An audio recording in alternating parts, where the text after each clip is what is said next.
Something exciting is growing on Iowa farms these days. Innovation. From tractors that seed, weed, and harvest with data-driven precision, to drones that scout or plant cover crops to protect soil and water. Even our animals live in smart homes with round-the-clock care. Technology keeps your food safer, water cleaner, and makes us more sustainable. Because what we do here benefits everyone here. Life on the farm makes everyone's life better. Health powers life, from the delightfully routine to the truly uncharted.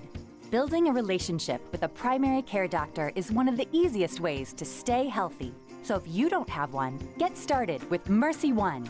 From annual wellness visits to screenings and immunizations, our primary care doctors can help you be proactive with your health, ensuring you're ready no matter what life brings next. Find care at mercyone.org/healthpowerslife. How do you make everyone's favorite buffet even better? How do you make the country's best chicken even more exciting? How do you make Thursday the best night ever? Wing night at Pizza Ranch. All the wings you want, plus all your other buffet favorites. And for a limited time, try the sweet heat of our new honey hot sauce. The country's best wing night is here. Taking flight Thursday nights, only at Pizza Ranch.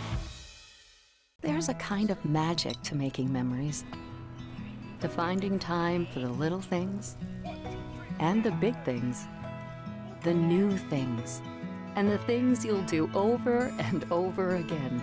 It's the magic of a job well done and a well-deserved day of rest, of living life to the fullest with the people you'd never want to live without. Fareway, closed on Sunday, open for life. Whoa, yeah. That's Caddyshack, isn't it? Caddyshack, yep. Oh, we're live. Oh, we are live. We're waiting. Well, we are We're waiting. waiting for you to talk. We're all waiting for you to talk. Hey, welcome to Saint Ansgar. Candle Genius here with Duke Scoop, not your average Joe. We got Brian Cruzy helping us with the scoreboard tonight. We got Tweety Bird? Tweety Bird? Was that who that was? I don't know who it is. No, that was Bugs Bunny. Oh, Bugs Bunny. That was Bugs. I'm sorry. Yeah, of course it wasn't Tweety Bird. That was Bugs Bunny. Sorry about that. Well, hell, welcome. This is playoff football. We got Saint Ansgar Saints versus the North Linn Lynx visiting. Look at this beautiful field, guys. Look at the great paint on there. I think we're mowed to about 2 3/4 inches, so it just looks beautiful and perfect. Last year, I think same game last year, we're looking at how straight these lines were. They weren't. Last year they were not. But this year, man, oh man, those guys are doing some pretty fantastic work. Well, you know what? You didn't come to listen to me talk about lines on a field. Not Your Average Joe's got some pretty sweet insights here for this one. So, Joe, we're going to let you take that away. Tell us about it. What do we expect tonight? Let's set the stage. Welcome to quarterfinal Friday in Saint Ansgar, where the road to the UNI Dome runs through our house right here in Mitchell County. Tonight, it's the 10-0 Saint Ansgar Saints versus the 9-1 North Linn Lynx, with a ticket to the state semifinals on the line. At this point, if you're still alive and still playing, you're good, right? We understand that. Everybody's got athletes. Everybody's got heart. But not everybody's built like these Saints. This is Saints football, downhill, shoulder pad in the chest, run it again and again and again, football. You can see it, you can feel it, you can hear it. North Linn wants space and speed. Saint Ansgar wants a fist fight in a phone booth. Brother, the phone booth is right here. Should be a great one. It's November. This is where the weight room shows up. This is where seniors become legends. This is where history is written. It's Saint Ansgar. It's North Linn. It's the Class A quarterfinals, and it's a great day to be a Saint. Should be a fun one tonight. Breaking news here as you join the broadcast. We've been rumored throughout the week that quarterback Will Sommerfeld would not be able to go for North Linn. We do not see him on the field. It looks like North Linn will be without their dual threat quarterback, Will Sommerfeld, tonight. In his stead, number 5, Jackson Nielsen, the sophomore who has thrown 3 passes this season. Sommerfeld is responsible for 1,700 of the 2,900 yards that this Lynx team has acquired throughout the year. So something like 2/3 of the offense under his name in the stat book. That's a huge loss for the Lynx tonight. Advantage Saint Ansgar. Now, That doesn't mean they didn't show up here to play tonight. I can already tell you, watching the quarterback that they've got out there, this sophomore, has got a strong arm. They are going to run their same offense and going to challenge the Saints here. It should still be a very good game. Let's talk through the offensive identity. The offensive playbook for your Saints, it's not necessarily a playbook. It's a belief system, right? 5 linemen who don't want recognition. They want respect, a backfield that turns daylight into problems. We've talked about the problems that Corbin Michaels, Joe Clevenger, and Connor Mullenbeck have created for defenses this year. This tempo will be steady at the start and ends in a steamroller. Other teams run the ball. Your Saints impose it. Defensively, I think the message is simple. It's about closing space, squeezing gaps, clean hits, controlled and mean. The first quarter isn't necessarily about points. It's about tone. We're going to make them feel it early and often. I think this is going to be a hard-hitting game to start. It is cold. It is, 42 degrees here, supposed to be in the 30s by the end of this one. Should be a lot of fun on offense and defense. For your Saints, we talked about Corbin Michaels, the heartbeat of this team, number 2 for your Saints. He's not just a running back. He's a statement.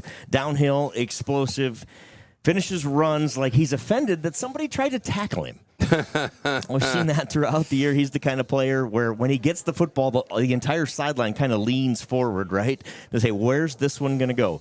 When we need tempo, hand it to Corbin. When we need rhythm, hand it to Corbin. We need a drive to say, you know what, let's put this one away. We got to answer here. Put it in number 2's hands. Corbin Michaels will be the man tonight here to watch for the Saints. On the other side of the football, North Linn going to have to rely on number 2, Brody Martin. So it's a battle of the number 2s tonight. He's quick, shifty, and when he gets the ball in space, he can be a problem as well. Will the Lynx try to stretch the field, backup quarterback in? What's that going to look like? We talked about they want to play in space.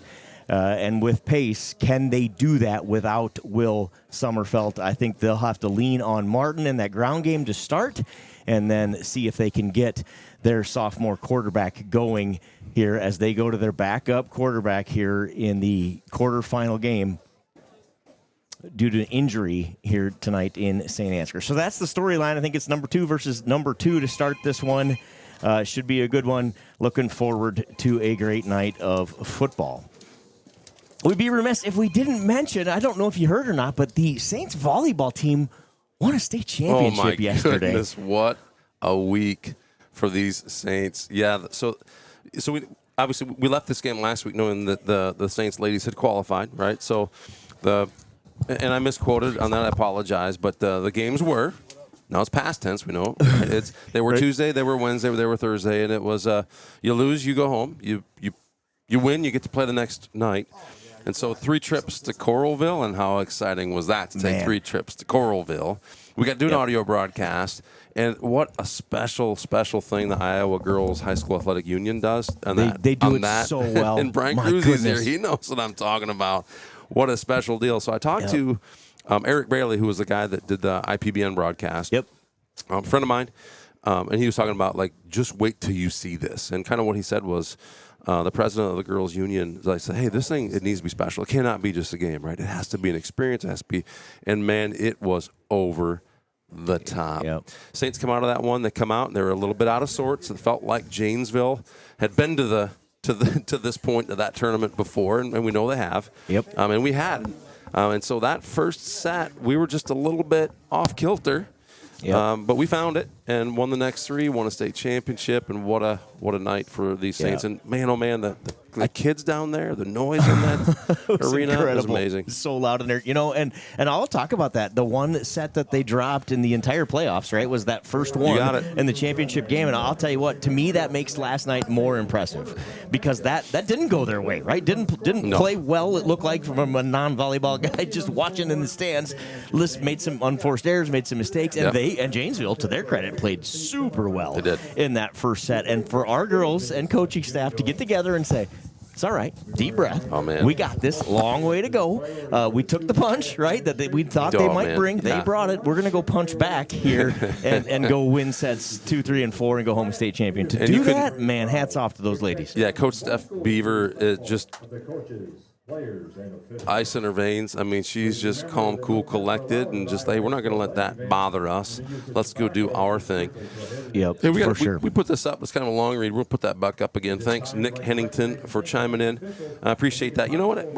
I think we see a lot of experts picking the teams against the Saints for whatever reason. It might be stats related, where a lot of our varsity guys really only getting a half in. Right. I don't really know why we don't get the love we necessarily feel we deserve, but I think it's good fuel to come play our best games For sure. on Friday nights. Well, Rick disagrees with Nick, so.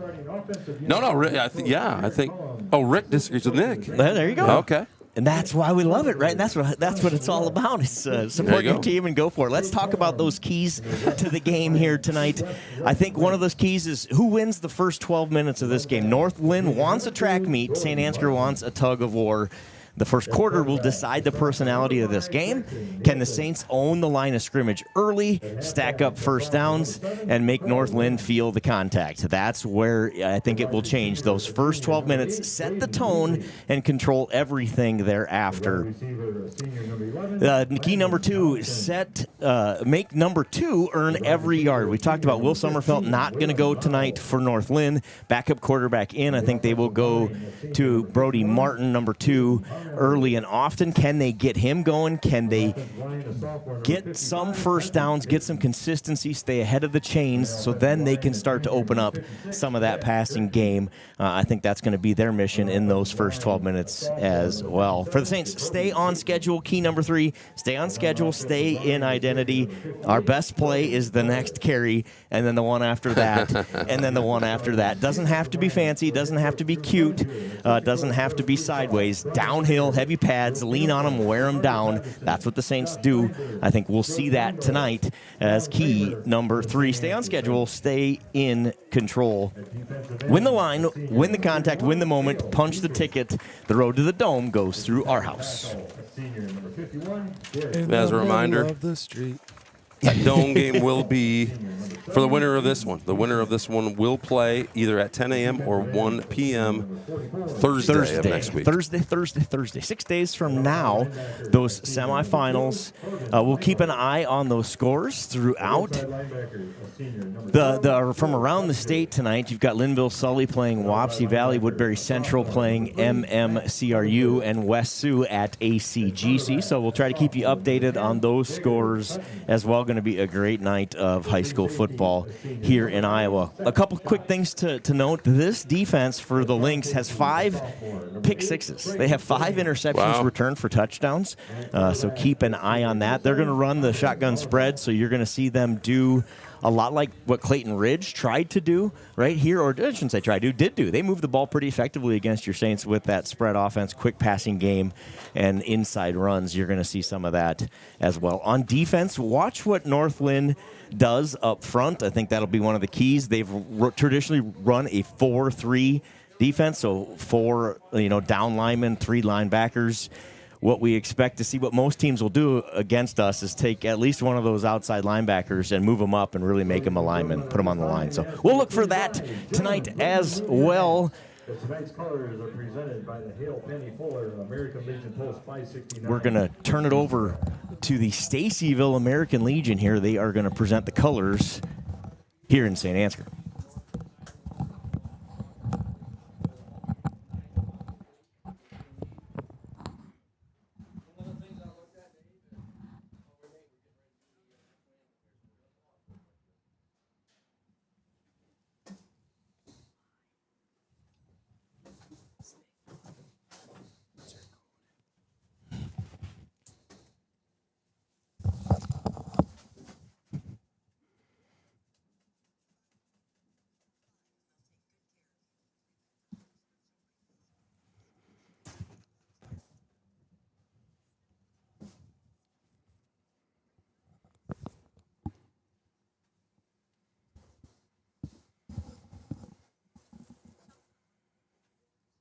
Please remain standing for our national anthem being performed tonight by the Saint Ansgar Saints Marching Band.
All right, national anthem is in the books. We are about ready to go play football here at home. If you're just joining us, some breaking injury news. Will Sommerfeld, the North Linn dual threat quarterback, accounts for about 2/3 of their offensive stats out tonight. Will not go versus your Saints here tonight due to injury suffered in that last game. He did play the whole game. We watched some of the film. We'd heard a little bit this week that this may be the case. He, like I said, he was able to finish that game last week, but unable to go tonight. So we'll have backup quarterback number 5, Jackson Nielsen, taking the reins for North Linn. For your Saints, we'll keep an eye on Connor Mullenback. Remember, he did not play in the second half last week. We'll see what the Saints choose to do with him tonight. He is dressed. He is out there. He got loose with the team. We'll keep an eye on his role throughout the night here as well. So there's your main storylines. Should be a good one. Got any fashion advice here, Joe? Fashion advice on the jerseys. What's your take? Well, I like the contrast with the white helmets, red jerseys, white pants. Most of them have some white shoes, kind of like that. Little red sock action pushed way down. You can't have those tall socks here, right? I like it. Here's what I noticed. You see any sleeves out there? No, sir. No, sir. It's I don't think November football. Cold, right? We don't get cold in November. Welcome to the North. Anybody out there remember, was it 2019, the game against Earlham here, quarterfinals? Yes. I think it was 10 degrees out. Yep. The day Didn't we have to, before, the day of the game, we had to go out and scrape Yeah. snow off because we had a big snowstorm the night before. Yep. And the field was a sheet of ice. I remember I was out of town traveling, and I got a text like, "Hey, can you come scoop snow? Yeah. In the stands to try to play this and game." those darn kids, 10 degrees, icy tundra, no sleeves. No sleeves. All right, love it. there's a story here, guys. Maybe commenters at home. There's a jersey with the number 76 on it that maybe is what is it? Oh, it's not just a jersey. There's a dude wearing it. That's funny. It looked like it was being held up high, like it was just the jersey. But it's kind of a dark corner back there, and I thought, well, there may be a story out there. in there. So the chat is open, and we get names mispronounced or we get something wrong. We want to hear about that. Let us know. Let us know how we can do it. We want to get their names right here. That's the most important sound in your own head is the pronunciation of your own name. Let's comment a little bit on the North Linn jerseys. I like the white on white. That's clean, as the kids say. There is a group out there. It's Mothers Against White Jerseys. They don't love them because they got to clean them usually, and that's a real thing. More of a baseball organization, but I'm sure in football they're probably even a whole lot worse. Right, yeah, exactly. I like the stripe on the pants down the side for North Linn. That's a nice touch. Very It nice. makes them look taller. North Linn is going to receive here.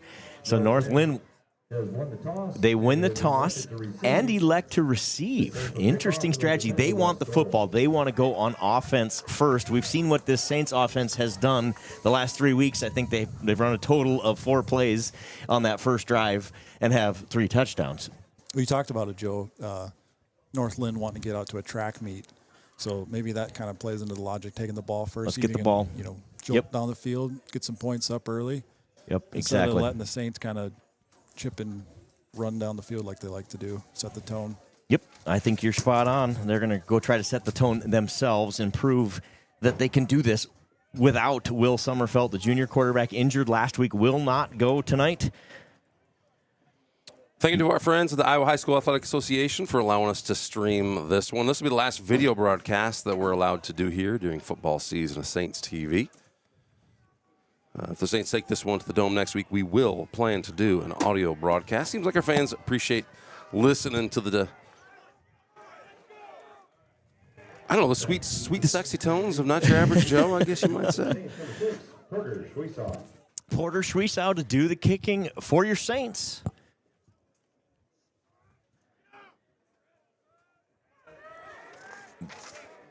Back to return, Jackson Nielsen. I believe that's a number 5 back there.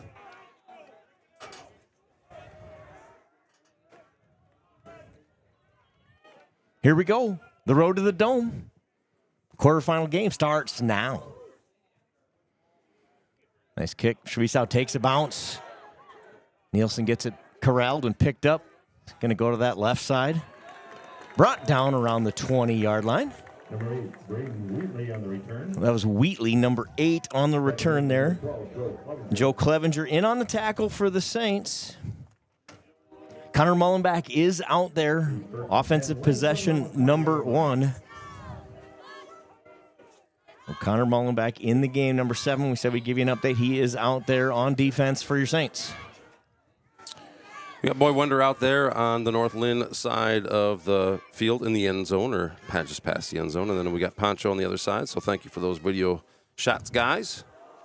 Nielsen, middle run, short gain. Good job by the interior of the Saints defense on play number 1. That was number 2. Brody Martin, who we talked about in the pregame, that he'd get a bunch of touches tonight. He gets a yard on carry number 1, 2nd and 9. So Martin hesitates as he gets that ball, kind of waiting for his blocks to open up. Gains him couple yards on it, perhaps. Option here, going to pull it, is Nielsen. He's going to be tackled behind the line to gain. Loss on the play. Really good pursuit by the Saints defense. Johans gets in there right away. Atta baby Trey. Trey Johans gets his first tackle. Loss of 1, 3rd and 10 coming up. 2 receivers at the top of your screen here. You said they might spread them out a little bit. They're going to do that here. Nielsen back to pass. Nowhere to go, so he's going to pull it down, roll out, throws it. Incomplete. Oh, and the flag must have been buried in his pocket. They were calling for it on the sideline. The referee either couldn't get to it or was heavily influenced by the sideline. Finally gets it out of his pocket, and it'll be Trey Johans committing the penalty here. It'll be a first down, automatic first down. So if you're used to watching professional ball, that's what they call a spot foul, right? Is that if that's pass interference? Here it's a 15-yarder at the high school level, so that's a 15-yard penalty is enough for a first down. So the Lynx get a first down via penalty on the defensive pass interference.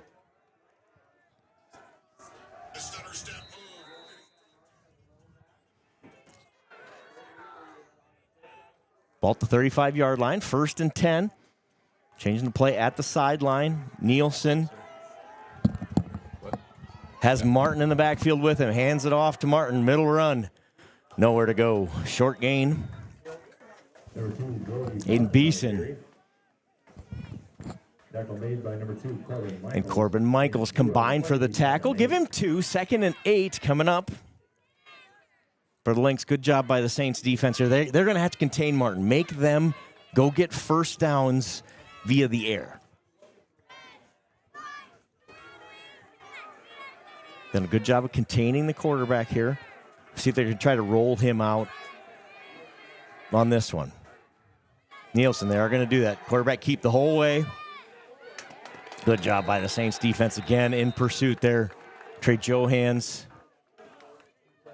Jackson Nielsen on the quarterback keeper. Matt Clevenger. Michaels and Trey Johans on the tackle. Corbin Michaels, all there for the tackle.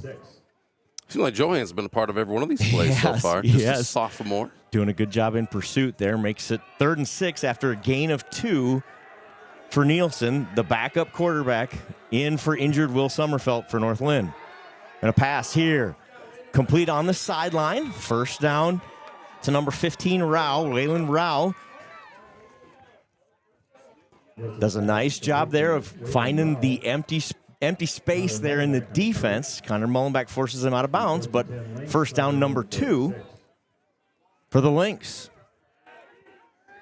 Thanks, Brian Pierce, for chiming in. Apparently, Joe's not even average. I don't know. Turn the heater up. Middle run here for Martin. Cross midfield down to the 49-yard line goes Martin on the hard run.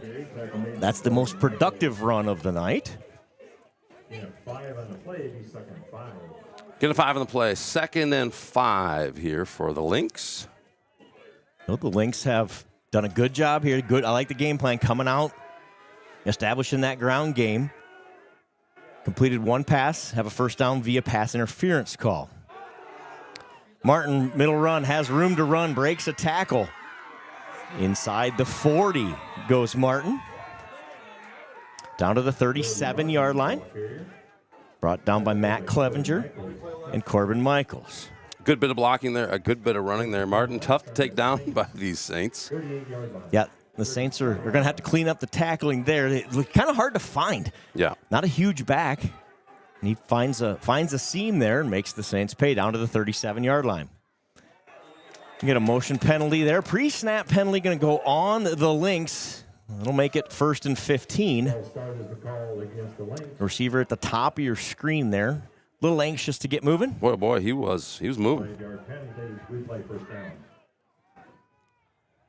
Debbie Vroom, watching from Pennsylvania. It's always nice to know where people are watching from. We get some from some far, far away places. Well, so far, Pennsylvania is the furthest. Let us know where you're watching from tonight. Nielsen keeps. Gets 3 of those penalty yards back on the quarterback keeper. Haugen, Joe Clevenger, Matt Clevenger, all in on the tackle there. Gang tackling here for the Saints. Nice. North Linn here has put a nice drive together on the ground. See if they can overcome that penalty. It's 2nd and 12.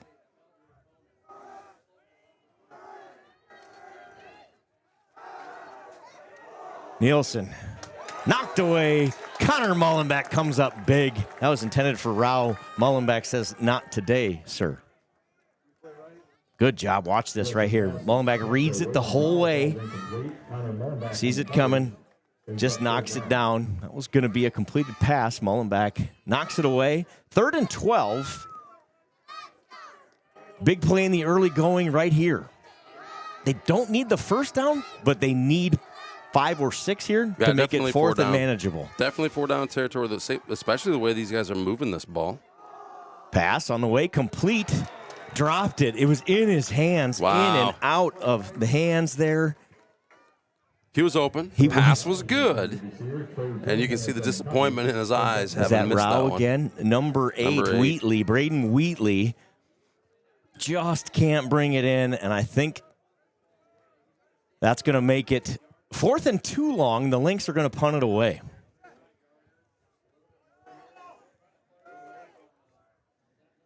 Mason McCoy, the sophomore punter, gets a nice punt off. Going to roll inside the 5 down into the end zone. That'll be a touchback. Good punt there. Good execution. I don't know who the North Linn Lynx down there was that was trying to down it, but he just about got it. Number 8. No, that was Wheatley again. So Braden Wheatley almost comes up big, but that ball is going to come out to the 20 on the touchback. The Saints will have it for drive number 1 for the Saints. Let's see what they can put together offensively. So good job by the Saints there. We talked about it all season. Bend but don't break. They do just that on that first drive where the Lynx get a penalty, a first down via penalty, and then a couple on the ground.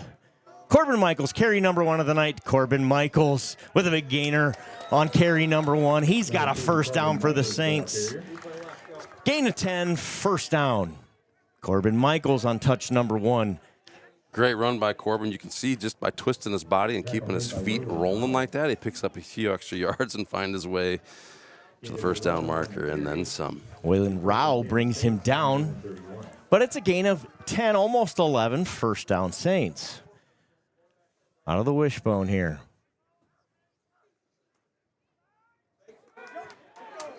Oh, He's got it. Joe Clevenger. Big fella with a big run. All the way down across the 30-yard line. First down, Saints. Big gainer for Joe Clevenger. I think we saw a heavy dose of Joe there. Yeah, we saw a heavy dose of Joe last week, and a great run there by Joe Clevenger. Great bit of blocking, as always. Yep. Beislin comes all the way from that middle linebacker spot to make the tackle, but a huge gain for the Saints. Gain of 40. Has the Saints in business. Mullenbeck has it. Mullenbeck outside. 10, 5. Touchdown, Saints. Connor Mullenbeck goes 29 yards to pay dirt. It's 6-0 Saints. So the Saints come out on offense, run 3 quick plays, and away they go. You said it Do earlier. we have a flag on the play? We do have a flag on the play. Holding on your Saints will erase the 29-yard touchdown run for Connor Mullenbeck. And the Saints will have to go back to work. So it's going to be first down here, but now first in a bunch. Got to move it back, make it 1st and 20. So instead of the touchdown, that must be one of those little flags, one of those miniature flags, because I couldn't see it. Yeah, it looked pretty good, but obviously if this camera was a little tight to see any holding that might have happened. No, I just mean I couldn't see the flag. I was totally lost in the field. You don't even have, maybe it's the corn leaves throwing me off tonight. Oh, they go after and now he's going to pitch. Connor Mullenbeck has it again. He's going to roll out of bounds. So Clev meets a wall on that, right? Yep. They were all keyed there. You're exactly right. Sweetsaw pulls it from Clevenger, runs it, and when the defense comes at him, just a pitch. And on 1st and 20, they get 14. Make it 2nd and 6. What an effective play. Can spread them out a little bit here. I see shots going out. The Saints' offensive line doing work up front early. This one is Clevenger. Clevenger with a short gain. 3 yards. Be 3rd and 3. Fast first quarter here in Saint Ansgar to start this one. North Linn gets a couple of first downs. The Saints have marched right down the field here, had a touchdown erased on a holding penalty. 3rd and 3 here in 4-down territory. Michaels met in the backfield. Great job there. That's number 23. Landon Mertens, the junior, comes charging in and makes a great play. The Lynx were all over that one. Not often you see Michaels lose a yard. Certainly we're talking 4-down territory here, so Saints are going to go back at it.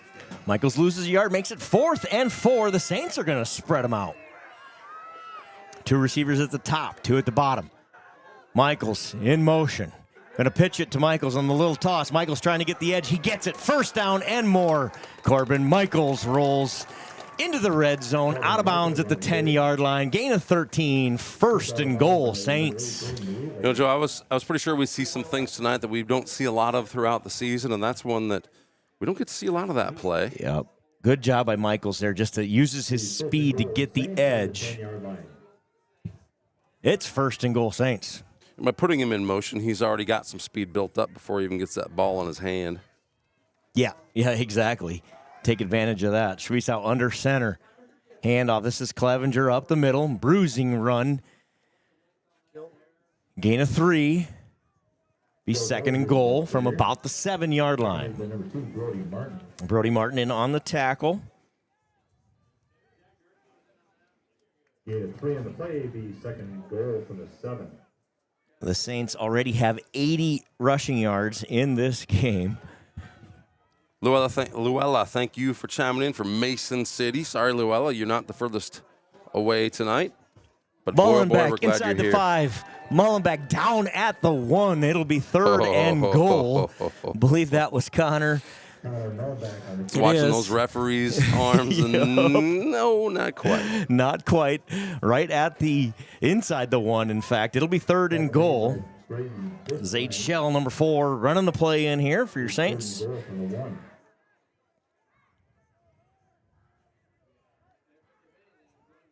Sophomore quarterback Porter Schwiesau gets the play call in. Under center he goes. Hand it off. Corbin Michaels. Push. Corbin Michaels is... I don't see a call. Do you? No call. No call. Short. Corbin Michaels ruled down short of the goal line. It is 4th and an inch for the Saints. 4th and goal from the 1. I'm not sure the nose of the football isn't touching the goal line there. It's as close as you can get to being a touchdown without being one. The Saints need an inch. Big play. Speaking of big plays, Coach Clevenger says, let's talk this one over. Let's get it right. The Saints are going to call a timeout here. It'll be 4th and goal from the 1-inch line with 3:22 to go in the first quarter. What a start for both teams. North Linn gets a couple of first downs. They get 3 first downs on their first drive. They have 20 yards rushing on the ground and completed a pass in that first drive. They got a first down via penalty. The Saints come back and answer. They've had a touchdown erased via holding call already, but have driven the ball basically 79 and 7/8 yards, right? Started at the 20, and they are darn near in the end zone. So they have a big play coming up here. Get a little dose of Joe Clevenger right up the middle here. Or are we going to do something fancy? What do you think? Nah, it's got to be Joe. Heavy dose of Joe? You probably could get out a paintbrush and paint that last blade of grass white, and that would be a touchdown. Yeah, right, exactly. Kind of feels like that.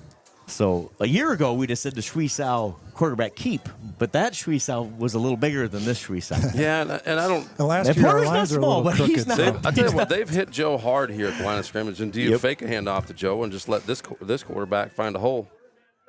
Oh, There it is.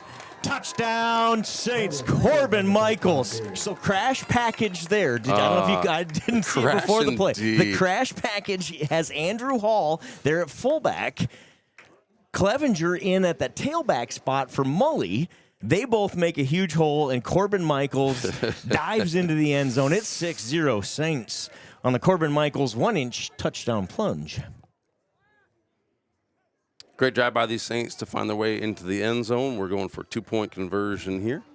2 points. Wishbone here. Let's see what the Saints do here.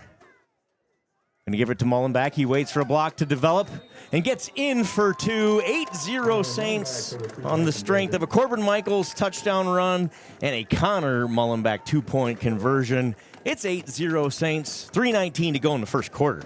Let's take a quick commercial break. We'll be right back after this. Don't go anywhere.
Back here in St. Ansgar, Porter Schwiesau to do the kicking after the Saints go 80 yards to pay dirt. 8-0 Saints. Schwiesau kick it off. Wheatley back to return it, but one of the upmen's going to get it at the 29, falls on it there. Number 45 for the Lynx. Smartly snags that thing out of the air, goes right down with it. The Lynx will have it 1st and 10 from their own 29-yard line. Ball down on the Lynx 29-yard line where they take over 1st and 10. You're going to spot it all the way out at the 30. Make that 1st and 10 from the 30. So, backup quarterback Jackson Nielsen in for the injured Will Sommerfeld. Had a really nice drive on drive number 1. Completed a pass. Ran the offense very efficiently. Back on the field for drive number 2. And give it to Martin up the middle for the middle run. And Aiden Beeson standing on business. Mr. Aiden Beeson, number 70, says, not through here, young man. Joe Clevenger helps bring him down. No gain on the play. 2nd and 10. A generous spot again. Has the Lynx at 2nd and 10. Susan Swift, thank you for chiming in. Appreciate your being here tonight. 3 receivers at the top of your screen, 1 at the bottom. Nielsen going to pass it that way high, nearly intercepted by Mullenbeck. That hits the ground. Pass was intended for Wheatley. Incomplete pass, 3rd and 10. Connor Mullenbeck on the coverage brings up 3rd down. Mullenbeck got a piece of that one, but I think it skipped into his hands. So 3rd and 10 here. After the Saints march 80 yards in short order, the Lynx need a first down here. Going to try to get it through the air. 3rd and 10. Yeah, Nielsen touch call checks this with the 4-down sideline. territory, so I'm sure they got to be calling a play here that gets them that first down. Yeah. It's just North Linn calls the timeout, check the defensive alignment, see what's going on, and then go out there and call the timeout. So they're going to talk it over. How tall is number 2? Corbin Michaels on the roster, I believe it says he's 5'6". 5'4". 5'4" Well, on the you know what, I roster. think he is 5'4". I thought maybe the roster gave him a couple extra. I'm going back to that Cam Scattaboo video that said last week that said he was 5'4" when they were relating him. I believe to he Cam. is 5'4". I thought maybe the roster had him a little taller than that. But yeah, he is a hard man to bring down, and nobody plays bigger than 5'4". Corbin Michaels. Yeah, you're right about that. He just has a motor for this game. So fun to watch. The senior has been a staple in this Saints offense for 3 seasons. So after the timeout here, it'd be 3rd and 10 for your Lynx. Let's see what they do. If they try to spread the Saints out again, they're going to try to find that seam, I have a feeling. They looked for Wheatley last time in this situation. Rao, number 15 and 8, Wheatley seemed to be Nielsen's favorite targets here tonight. Looking at the top of your screen. Blitz. Corbin Michaels lays the hammer. Goodness. Boom. Corbin Michaels with a huge sack. And the Lynx will punt it away. I'm getting the camera ready to see where this pass is going to go. And out of nowhere, a flash of red. And he is on the ground. We said nobody plays bigger. There is evidence. State's evidence. Part A, right there. Holy cow. The punt gets it off. Going to be a short punt. Rolls out of bounds at the Lynx 37-yard line, where the Saints will have a short field for drive number 2. They lead it 8-0 with 2 minutes to go in the first quarter. The Saints defense comes up big there on the linebacker blitz from Corbin Michaels. Gets the huge sack to make it 4th and forever. Short punt has the Saints set up at their own 38-yard line. Excuse me, at the Lynx 38-yard line. Schwiesau has him back in the wishbone. Going to throw it out of that to Michaels in the flat. Corbin's got it. Breaks the tackle. Now across the 30-yard line. To mark him down right at the 30-yard line. Gain of 8. 2nd and 2. Gain of 8 on the play, 2nd and 2. Oh, nice job by Porter there just to disguise that where you can't see it, right? He says, where is the football? He's got it in his hip pocket. Gets it out to Michaels for the 8-yard gain. A lot of what these Saints do is based That on ball's the on skies. the ground. Sure feels like it. I think Porter got it back. So you can see, I don't know, can we see the replay there? Watch what they're doing, this stunt on this blitz. They are just bringing more guys than we can block, and they're timing the snap perfectly on the pre-snap there. And the fumble coverage. It kind of botches the handoff. Is that what we're seeing? Yeah, because there's so much pressure. There's 3 guys in his face coming through that line. The Saints are going to have to make a defensive or an offensive adjustment there. So after the loss, it's 3rd and 5. Michaels first down, and more. All the way down to the 20-yard line. Gain of 13 for Michaels. 1st and 10 Saints.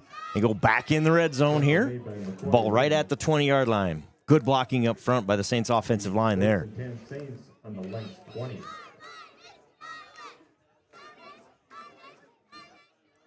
Well, the first quarter about to expire here in Saint Ansgar. The Saints on the move again. Their 5th first down of the night. Back to pass to Suizao.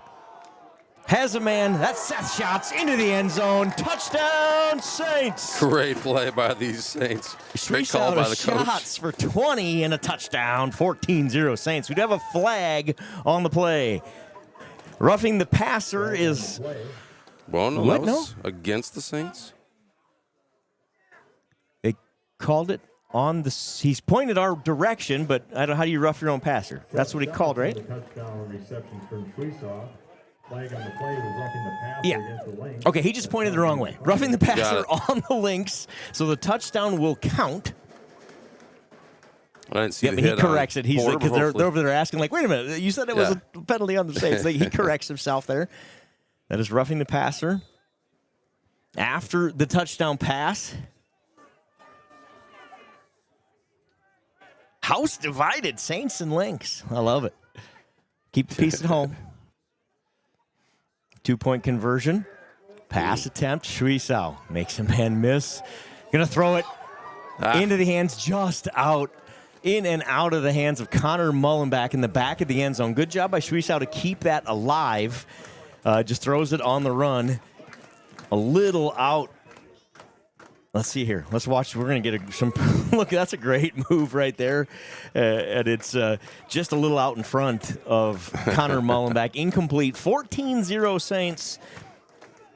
Then we have a Corbin Michaels touchdown run. We have a Suizao to shots touchdown pass. And the Saints lead 14-0. Hey, if you're watching from home, we've talked about this in earlier broadcasts. Like, why kick the extra point to get you 1 point, even most of the time, when if you can score a 2-point conversion, even half the time, you're going to be better off. I like the play. I like the Saints going for 2 on these. We'll see if they continue that throughout the game. Exactly. Suizao's going to do the kicking for your Saints. Wheatley back to return for the Lynx. Is this the assessed penalty here that we're looking at? Yes, so this is the 15-yard penalty. Great My call, Kendall goodness. Genius. This is that penalty going to get enforced here on the kickoff. So Suizao should be able to punch this thing through the end zone here. Once the ball, in high school football, once the ball crosses that goal line, it's touchback. And that takes it to where? The 20. The 20. 20. So you think they're going to go for that? They're going to try and hold That's them a great short? question. So here's your strategy, right? Do you try to kick it and make him field it at the 1 and then bring him down at the 10? Or do we just kick it through the end zone? Probably depends of how well-versed he is at kicking it high in the air, right? To get our defense there to... Score update for you. Kick is going to go into the end zone. That'll be a touchback. Score update, 2-0. Wapsie Valley with the safety. Wow. Against Linville Sully. That game's at Wapsie, I think. 2-0. Where is that game? Can you confirm for me It is the at location? Wapsie. It is at Wapsie. Thank you. 2-0. Interesting.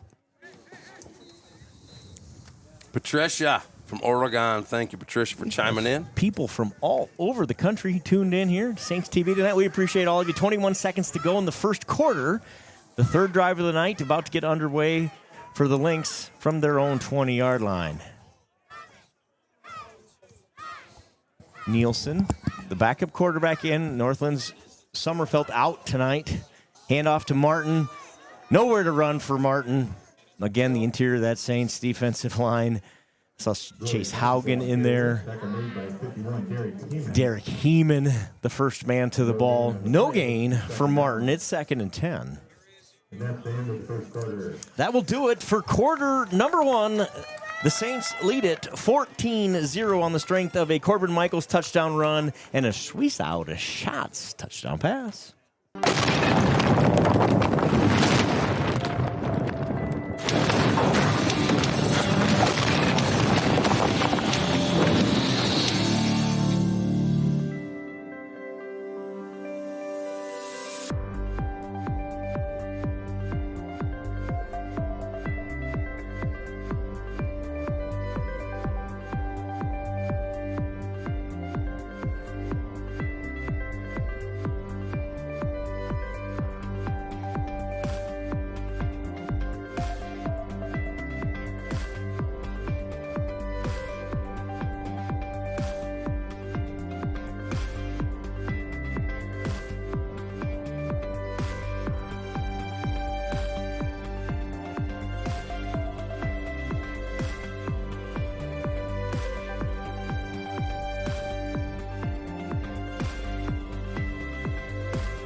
This broadcast is brought to you in part by Saint Ansgar Chiropractic.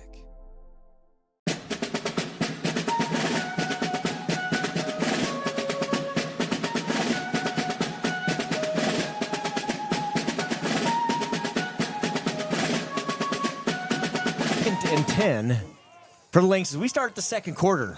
Nielsen going to get a stoppage before the whistle.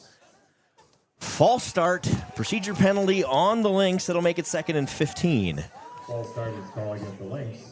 Not what the Lynx fans out there want to see. And by the way, thank you, Lynx fans, for watching this one with us tonight. We're Saints TV. We'll call it as fairly as we can, but we are Saints TV, so we apologize if we get a little excited. Sometimes we men get in a red little score. excited. For the sound of it, there's another stream going on. If you want to see the replays, you're in the right spot. 3 penalties, 25 yards now against the Lynx. Run for Martin. He does a good job. Good patient run. The ball's out. 55 Ball is picks it out, up. but 55. Patrick Payton recovers Martin's fumble. So going to be a gain of 3 or 4. Makes it 3rd and 11 or 12. So good job there. Good heads-up play. Good tackle by Derek Heeman as well. I'll tell you what, those guys up front, unsung heroes.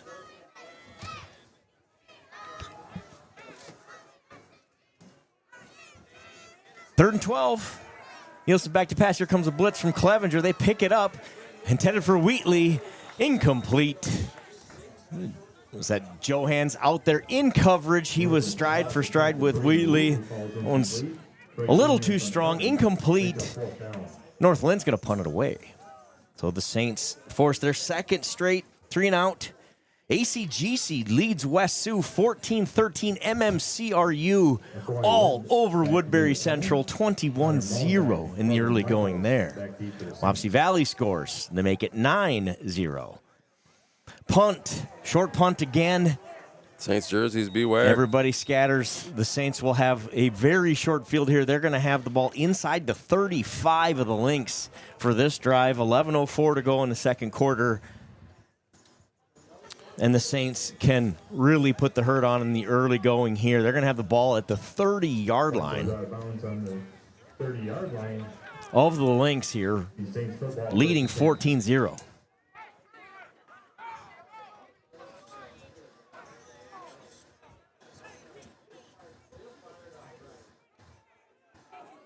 Connor Mullenback split out here at the bottom of your screen. Teresa under center. Michaels in motion. Going to hand it off to Clevenger, and the defense does a good job of staying home. Short gain on the play. Give him a yard. Kill it. So nice job by the interior of this Lynx defensive line. They've played very well as well. They're taking chances up front. Fill in the box, saying, hey, you're going to have to beat us outside because we're not going to let you run it up the middle here. And they've done a good job of trying to shut down that Saints running game up the middle. 4 games going on here tonight. You got your scores. There's your other 3. Yeah. Sitting up. Yeah. Kind of nice. Kind of. You can see them all in one spot. You can just stay right here at Saints TV. Pitch. Michael's in trouble. Had 3 guys waiting to tackle him, but finds a way. Flag comes in late from the back judge. So let's get this one sorted out. Short gain on the play. It was 2nd and 9. Going to get a penalty on the Saints, I believe. Face mask on the Lynx. Not your average Joe. Wrong on that one. We'll take it.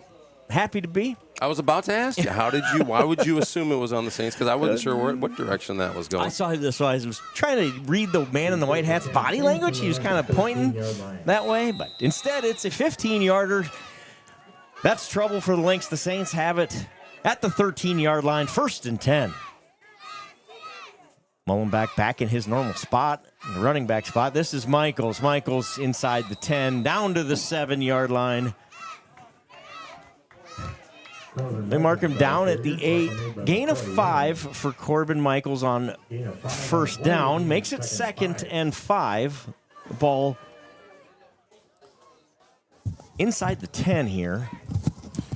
Joe, the Saints are moving the ball effectively, but I have to say these Lynx are doing a better job, I say, than any of the teams we've seen so far this year. Obviously, we're deep into the postseason, right? They've prevented the chunk play, right? They really the have. 40, 50, 60-yard play they've prevented tonight, and we've seen the Saints prolific in that department throughout the season. Michaels has it and loses his footing there. Takes it inside the 5, down to the 4. Gain of 4 for Michaels. Replay left. 3rd and short. The Saints can get a first down at the 4, or inside the 4. Ball's at the 4, so they must need something close to the 3-yard line to get a first down here. It's 3rd and 1. Seth Schatz runs the play in for the Saints. The Saints over 100 yards rushing on the night. What was that, Clevenger? Was that a 40-yarder from Clevenger? Yeah, that was the one big play tonight. Michaels brought down right at the line to gain. They'll come down to the spot. Good defense. Again, this Lynx defense, I've been impressed. Yeah. He's going to be short of the first down. 4th and a couple of feet from the 4-yard line. They're going to needed a yard, got about half of it, it looks like. We've seen some teams we played this year just kind of gamble on what gap they're going to try and cover on that. But these Lynx are doing a great job of. You talk about those big chunk plays, but right. man, That's how we get those chunk plays. Is they gamble and gamble wrong, and we beat them to the punch. But tonight, they've been disciplined and getting those stops. Going to get a penalty, Offsides. pre-snap penalty, offsides on the Lynx. That's a huge penalty. Yeah, that's massive. It'll be 1st and goal, Saints. The Saints had one opportunity to find the first down here, at least, right? Now they've got several opportunities to find the end zone because of that penalty. 1st and goal, Saints from the 2 after the half the distance penalty. But we talk about how stout their defensive line has been, and a lot of that comes down to the timing and the aggressive nature. And the Saints, whether they're able to take advantage of that intentionally with a hard count, I don't know how that happens, but certainly that's the possible outcome is out offsides. Shrews out of Michaels. Michaels fights through a tackle, but he's going to get brought down short of the touchdown. Gains a foot or so. It'll be 2nd and goal. Did you get to give him a yard on that? Do I don't not. even know. Let's call it not, I would say, based on where they spotted that football. Nice job by the defense there. No gain of play, the 2nd goal. Yeah, not only did they get there, they held on so that the support could get there to get them the rest of the way. That's the hard part with Corbin Michaels, is really getting him all the way to the ground. And I felt like, one guy's not going to get him, but that one guy kept his hands on him long enough for support to get there. 4 receiver set, Mullenbeck in motion. Give it Hand to off to Clevenger. Joe Clevenger, touchdown, Saints. Joe Clevenger with a 2-yard touchdown plunge. It's 20-0, Saints. Replay right. Uh-oh. We have whistles. 57 we have timeout 57 on the hurt. field. Play. Braden Halverson down All good. on that touchdown run. I'm going to go back live so we can see. Braden appears to be holding that left leg. Hate to see it. He's played great all season long. Been a 3+ year starter on this team. Tough kid. He's going to get up, find his way off the field. Whew, that's good to see. Look at that. Good On to his see own. him under his own power come off the field there. 57, Braden Halverson. Give him a hand. Whew, all right, so back to the positive. The Saints lead at 20-0 here after the touchdown run from Clevenger. So we have a touchdown pass to Schatz. We have a Michaels touchdown. We have a Clevenger touchdown. We need a Mully touchdown to hit, the kind of all facets here of what the Saints offense can do. What look do we have Bingo here? card. Oh, my we goodness. have a PAT attempt by freshman Max Neely on to attempt a PAT. Shots Another one is for the your bingo holder. card. Andrew Hall is your snapper. Kick is up, and it is good. Atta baby and Max. Max Neely makes it 21-0 Saints. 7:04 to go in the first half. So keep an eye on your screen at the top there. There's your scores from around the state. MMCRU all over Woodbury Central. That would mean if ACGC beats West Sioux, if that's, obviously that's just a 1-point game at 14-13, but if ACGC wins and your Saints win, those two teams would match up there. Long way to go in both games. We'll talk more about that before you go anywhere here tonight, but if the scores as they are now hold, that would be what we would see. A lot of football left to go, still 7:04 to go in the first half, but the Saints are rolling, looking great offensively. This North Linn defense has challenged the Saints. They've played really well throughout the night, but the Saints defense, outside of that first drive where the Lynx got a couple of first downs, they have not had a first down since that initial drive of the game. Saints defense has come up big the last couple times. The offense has scored every time they've touched the ball. It's 21-0. Wheatley back to return. She's out to do the kicking. It's short. Going to find an empty spot and going to roll out of bounds just as he picked it up, I think, anyway. So is that one of those situations where if the player is standing out of bounds when he makes first contact? Because it's hard to tell where the ball was, but I bet you one of our other angles might gather that for us. He was going to pick that thing up, and it was very, very close. It is going to be a procedure penalty, but it just takes the ball to the 35-yard line, so not a significant, no significant damage done. They're 1st and 10 Lynx from the 35. Osage is up 6-0 over Alburnett. Thank you for the update there. 30 seconds to go in the first half. 2 football games going on in Mitchell County at Class A and 2A levels here. We should talk about that here. Well, after this play, we'll talk about how sweet that is. Nielsen hands it off to Martin, and Chase Haugen brings him down in the backfield. Loss of 1. The Saints defense has been swarming since that first drive we talked about. North Linn going to have to try to find some balance with Sommerfeld out running the ball. They were going to rely on Martin, and the Saints know it, and they have keyed on him in the early going. Yeah, so going back to the fact that Osage is playing a home game tonight, we're playing a home game tonight, right? In both cases, winner goes to the Dome next week. Whoever made that decision, typically we play Osage every year. We chose not to this year. Brilliant idea and decision as the quarterback scrambles. What a pass is incomplete. That's going to be ruled incomplete. Nice job, nice rollout. The pressure from the Saints gets Nielsen running way out of bounds. Chase Haugen sends him all the way to the sideline, throws back across his body, intended for Wheatley, and you can see just hits the ground. If Travis Kelsey does that, that is a completion. If a Minnesota Viking does that, it is incomplete. It did. Okay, see, I just thought, how did he get that to stick in his hands? Travis Kelsey and the Chiefs, they can trap that on the ground like that, and we'll call it a touch. We'll call it a catch. We do not call it for anybody else, though. You got to be Patrick Mahomes or Travis Kelsey to get that one. Oh, man. Incomplete pass. 3rd and 11. So go back to the Osage comment. Both teams get to play at home tonight because we didn't play each other, right? Right. And, two teams, two different classes. What a great opportunity for both of these teams to be able to play at home, be able to put themselves in a position to advance to the next round of playoffs in the Dome, because whoever decided that we weren't going to play each other, we both get to go undefeated and both get to play at home tonight. Either that, which is what came to fruition, or had we played each other, one of these teams would have had a loss, right? Right. And one of these teams would be playing on the road tonight. But a pretty big win for Mitchell County. 2 great teams here playing 13 miles apart. 6-0, you say Osage leads? 6-0, Osage leads it. It's 21-0 Saints here with 6:19 to go. 3rd and 11 when we come back here to action. North Linn calls the timeout. They want to talk it over. Their second timeout here of this first half. The Saints, let's give you a couple of quick notes here. 2 for 2 passing, 28 yards and a touchdown for Schwiesau. That touchdown was to Schatz. The Saints have 114 yards on the ground, led by senior Joe Clevenger. He rips off the one big run of the night.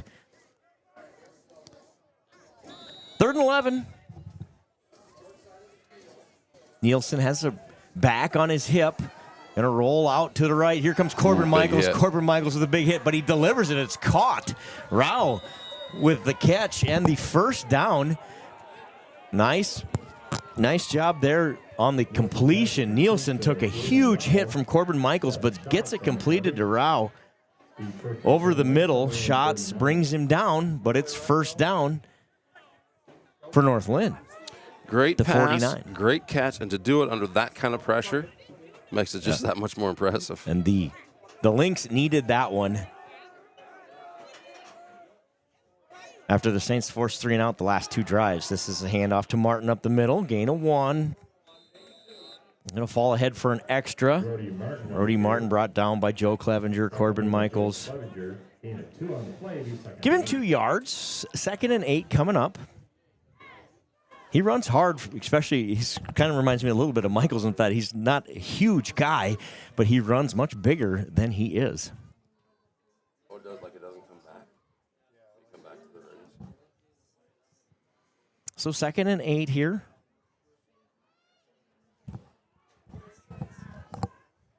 Nielsen has Martin on his left hip this time. Going to keep. Runs it up the middle. Makes a man miss in the backfield.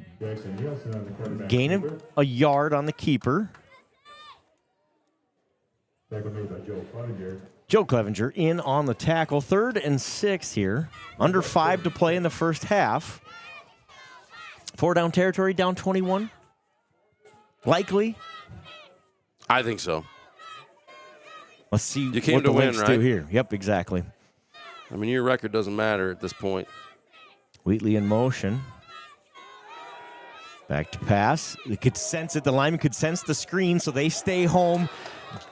That's Matt Clevenger. Matt Clevenger and Hale Dietrich bring down Martin for no gain. You see, so the lineman there could sense it, right? You could feel like, oh, this guy's letting me go at his quarterback. I bet this is a screenplay. And I don't know if that was Haugen or who it was who just literally put, maybe it was Dietrich, just put the brakes on and said, I got to go this way because I can sense that this is going a direction I don't want it to go. Great job there. Great feel for the Saints defense. 4th and 6 for the Lynx. Under 4 to play in the first half. And for the Lynx on that one, they didn't need all of it, right? We knew it was 4 down territory. Nielsen going to pass here, looking for number 7. He's covered up, brings it back down, chucks it up, and he's caught. Oh, he does Rao catch it. catches his 2nd first down on this drive. What a great job by Nielsen to find him. He's a big guy. Rao is there, big target. And under duress, Nielsen, the backup quarterback, chucks it up. Waylon Rao hauls it in. Yeah. First down, Lynx. Very much. Just put it up and let your big receiver make a play, and he does just that. Good pressure by the Saints defense, but they can't quite get home. And it's a first down for the Lynx. Going to do it again. Going to roll this direction. Finds a man in the open space there again. Inside the 25-yard line. Trey Johans knocks him out of bounds. But another first down for the Lynx. Go from the 35. You're going to mark him out at about the 24, it looks like. So a gain of 11. And Nielsen has the Lynx in business with his arm. Going to roll the other direction. Again, Saints in pursuit. Again, that ball is complete. That is ruled a catch on the field. He kind of scooped it right off the top of the grass here. Watch this as he's rolling out.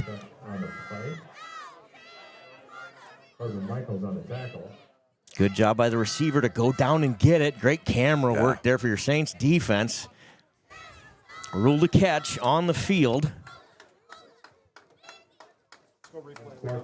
Unsportsmanlike conduct on the Lynx, though, after the play. That'll be a 15-yard penalty. That's a killer.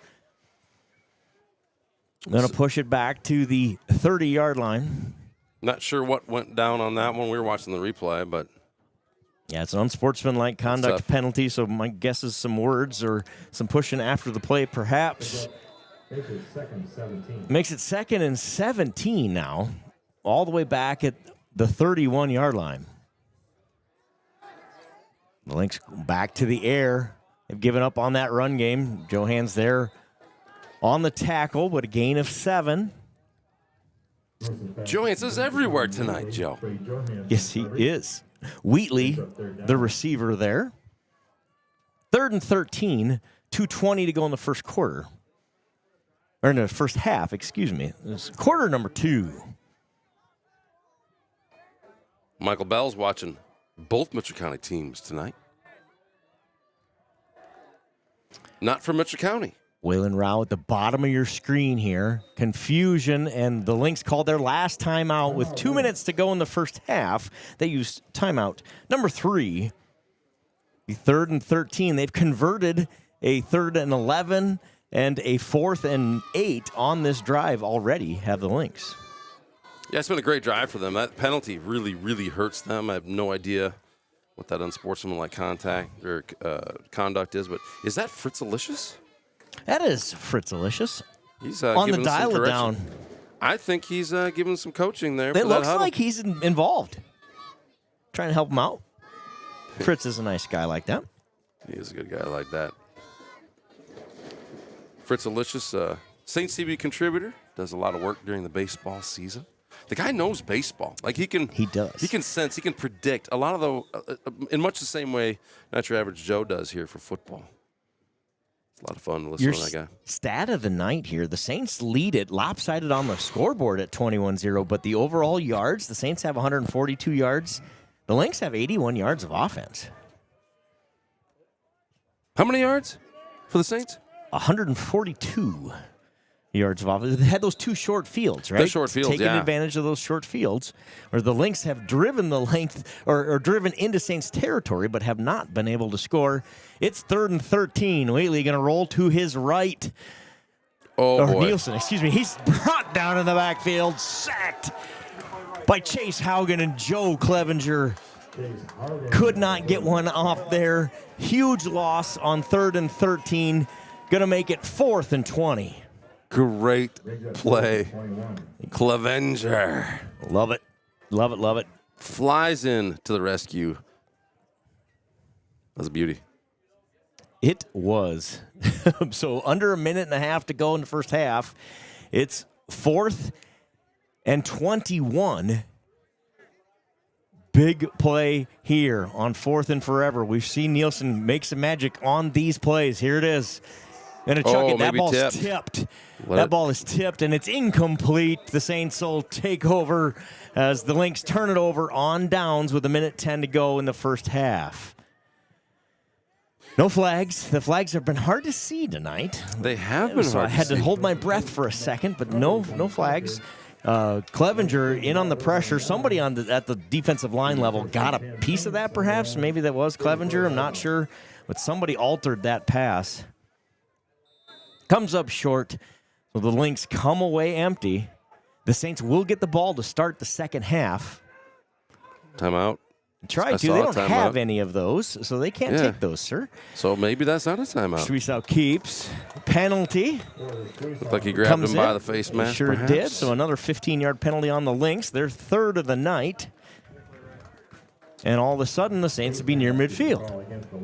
Man, that's tough because we're so close to the end of the half. Saints want to score, right? We want to get that score, and you're stopping the clock and giving a bunch of free yards on this one. Tough situation for the Lynx here. We'll take that, though, as Saints fans. MMCRU over Woodbury Central, 35-0. I don't know who Not Your Average Joe is, but I heard he picked Woodbury Central in a shocker. Is that true? I don't know who that guy is. God, that's a terrible pick. Man. Wishbone, You know what? Schwiesau going to keep and pass here. Looking for Mullenbeck. Mullenbeck loses his footing. He gets tangled up, goes down. Martin in there on coverage. There was no contact there, not much contact. I think Mullenbeck just lost his footing. Yeah, dropped a pretty substantial drop in temperatures here today. Is there a flag? See, now that I'm looking for flags, it's hard to spot. It's I'm wind like, is that season not a here, flag so right there? there's a whole bunch of corn leaves that have blown on their way onto the There you field go. here. I think that's what we're seeing. And then the flags blend in. They do. 2nd and 10 to the incomplete pass. We'll go under a minute to play here. Out of the pistol is Schwiesau. Looking left. He's got a receiver. Oh, boy. That's Mullenbeck, who's trying to get to the edge. He does. Mullenbeck, great job. That's a smart football play. Really get the smart. first down, get out of bounds. He does both. It's first down Saints with a nice gain there of 14. 13 yards on the play. 43 seconds left here in the first half. Great football mind there is Mr. Connor Mullenbeck. He gets Joel out of Carlson, bounds. if No pass interference can be called on a tipped pass. Jace says, you don't know Joel. Jace, just FYI, Joel is the smartest guy you know by name. That's his nickname. Oh, boy. There we go. They're trying to, again, they're kind of guessing up there. Snap count. Suisal changes it up. Going to get a free 5. They've done that effectively 2 or 3 times tonight. Yeah. They really have. But and defensively, have the Lynx done their homework? And, hey, this is kind of the cadence that we're used to seeing. And so that's how they've had success against us. Yep. Saints now taking advantage of the jumpy defense over there. Connor Mullenbeck, by the way, he's a guy that very much recognizes and believes that sometimes if you want to get a few extra yards, you got to lose a few extra yards. He tends to run backwards a little bit. You saw him on that rush a couple plays ago. Found himself to gaining a few extra yards and finding his way out of bounds. Oh, boy, here we go. Keeps on the option. He gets out of bounds. Gets the first down and gets out of bounds. Another smart play. Yep, for sure. 38 seconds. 2 timeouts remain for the Saints here, and they haven't had to use them as they keep getting out of bounds. The 1st and 10 Saints and the Lynx. That was just the pure option call there. He had Mullenbeck as the option on the pitch. Didn't need it. Gets out of bounds. 38 seconds to go in the first half. 21-0 Saints.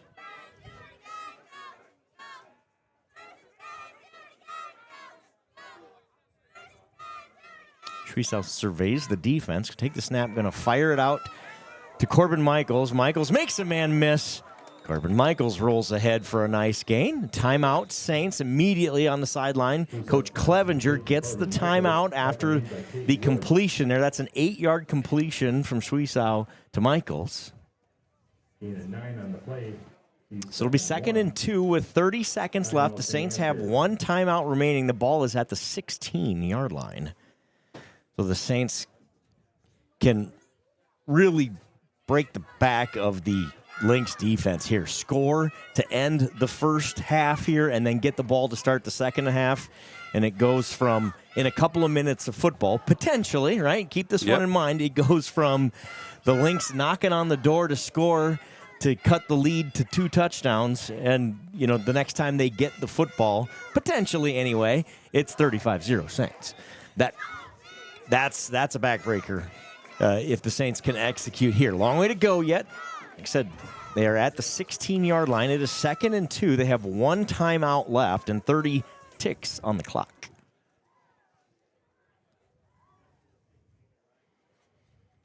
The Saints' offensive line has worn down this Lynx defensive line. They've this quarter, I'd say our big fellas up front are winning that battle. It sure feels like it. 2 receivers at the top of your screen, 2 at the bottom. Suisal going to fake it there, and that ball was nearly picked off. He had shots wide open for a touchdown on the blown coverage, but the defender gets his hands up, knows he's beat, so he gets his hands up and knocks that thing down. What a play from the big fella, 68, dropping back in coverage there. Great defensive play. That's an easy Put him on the hands, team. Yeah. Porter just puts that up a little higher in the air. Seth is wide open for that catch, but defended brilliantly. That's Bislin, number 68. It's almost like he got excited, saw him so open, just kind of short-armed it, didn't get all of his oomph into it. So instead, it's 3rd and 2. Saints will run it here, try to get that first down. They do. So first down, gain of 4 on the play. They're going to have a first down. They get the ball set. The clock stops while they set the ball. Saints have a second play called, and it's just a spike call. They get that executed nicely. 1 second comes off the clock.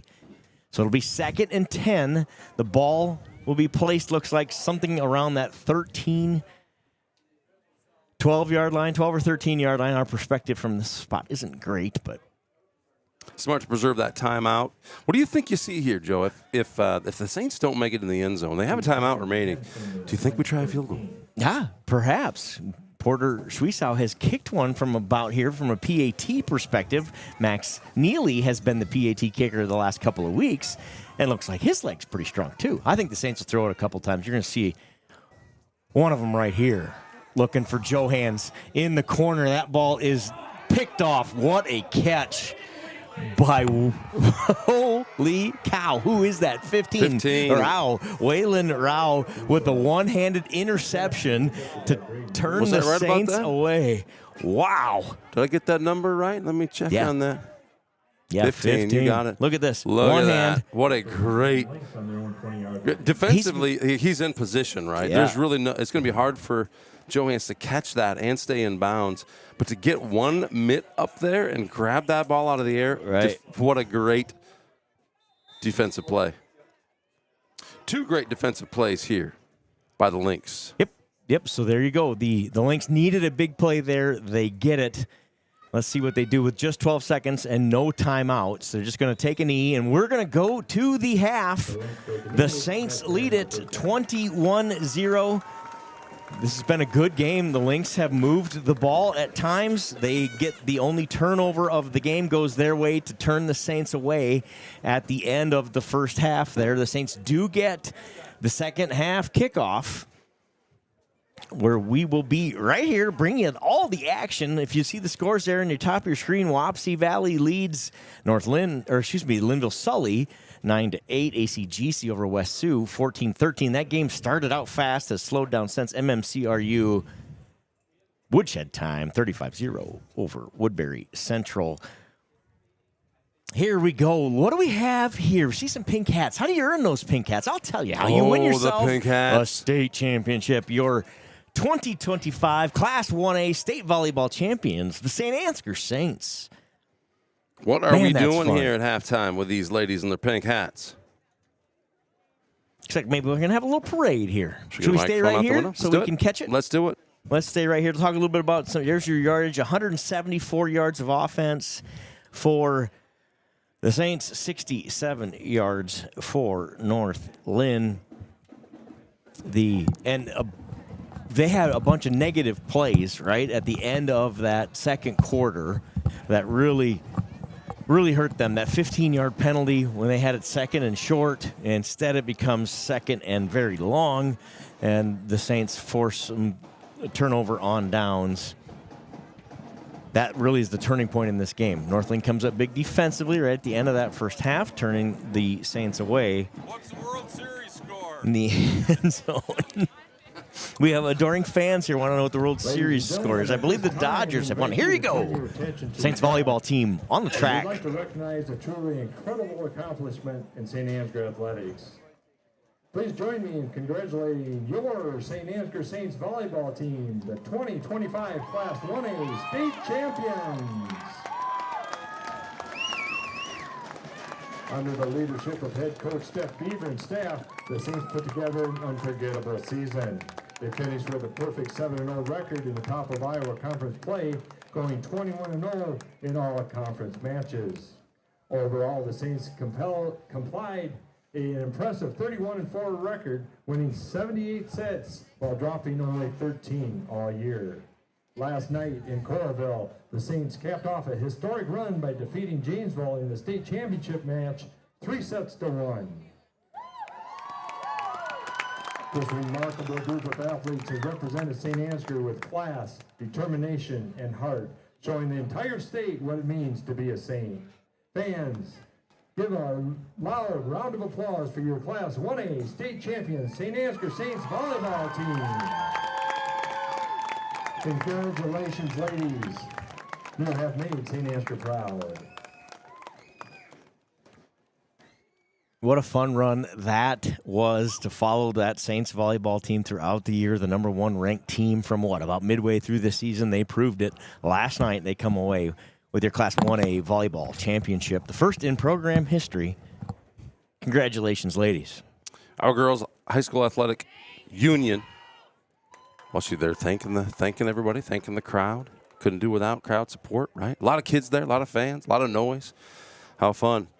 No upsets in Class 1A at the state tournament. Went exactly as scripted. All of the higher seeds took the victories, including the Saints in the championship last night.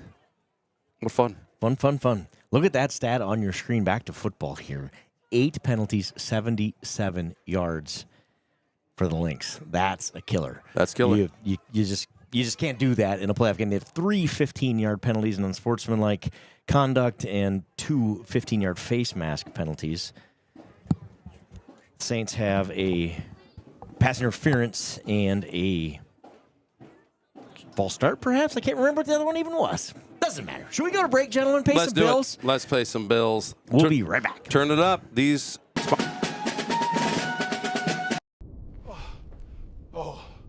Oh, thank God.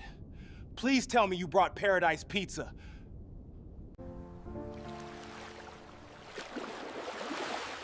You've got to get to know Joe.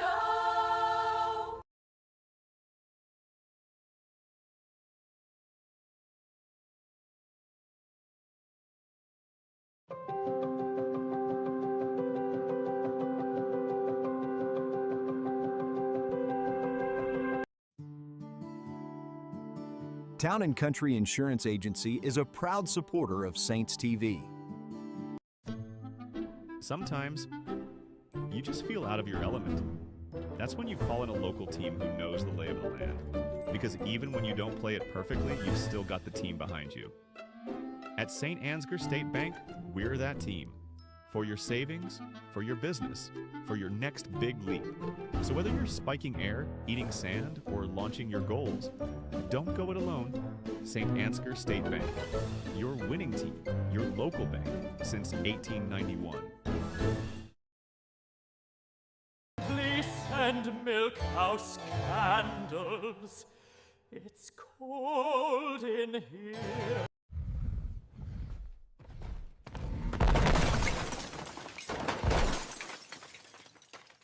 Time for a new golf cart. Miners Outdoor is major tough. Seed, chemical, nutrition, fertility. 3 Roots Ag is rooted in rural, and that's why our roots run deep.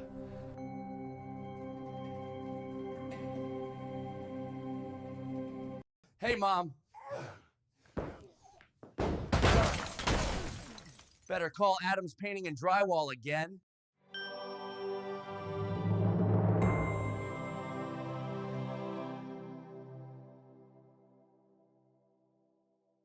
Just like a perfect figure skating routine, your financial journey deserves balance, precision, and confidence. At Saint Ansgar State Bank, we support every step, from your first savings account to your biggest leaps in life. Whether you're carving out a future for your family or spinning toward retirement, our team is here to help you land it with grace. Local roots, trusted service, financial strength that shines. Saint Ansgar State Bank is a proud sponsor of community champions on the ice and beyond.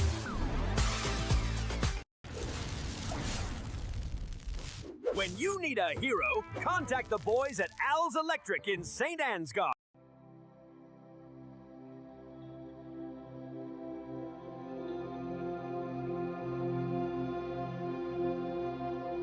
Family-owned and operated Patterson Seed is your solution to higher yields.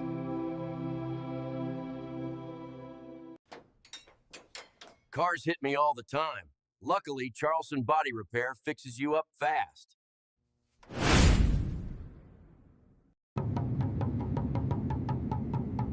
With soybeats.com, my candle making is on cloud 9.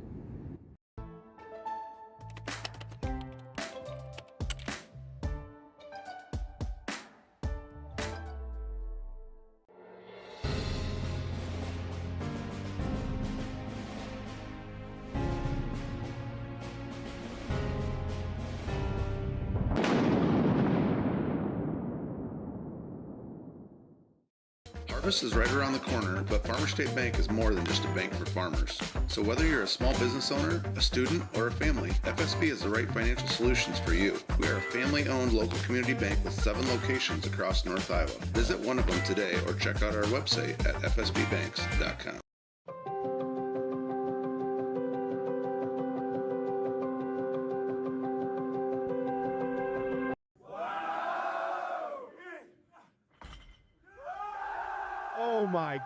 this! At Saint Ansgar State Bank, we do the heavy lifting so that you can focus on what really matters. Saint Ansgar State Bank, celebrating 135 years. When innovation meets horsepower, great things happen. Johnson Oil keeps Absolute Energy moving, fueling their plant with off-road diesel, swapping forklift cylinders, and setting tanks for the crews that keep the work going strong. And from Absolute's locally made E85 to the roads of North Iowa and southern Minnesota, we deliver it straight to our customers. 1 mile, 1 tank, 1 partnership at a time. Because powering progress takes more than fuel. It takes trust. Johnson Oil. Contact us today for more.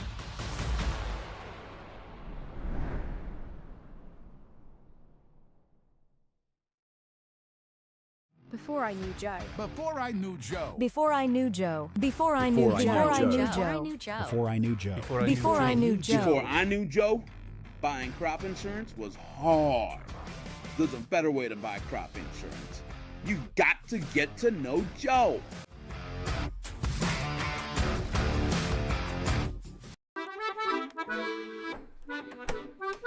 You know, there is a better way to buy crop insurance. You've got to get to know Joe.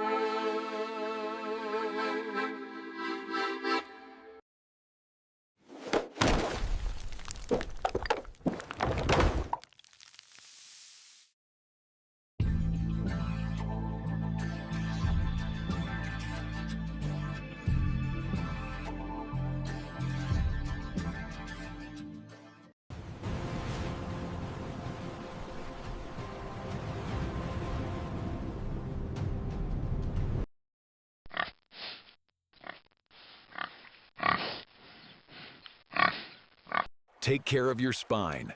Saint Ansgar Chiropractic.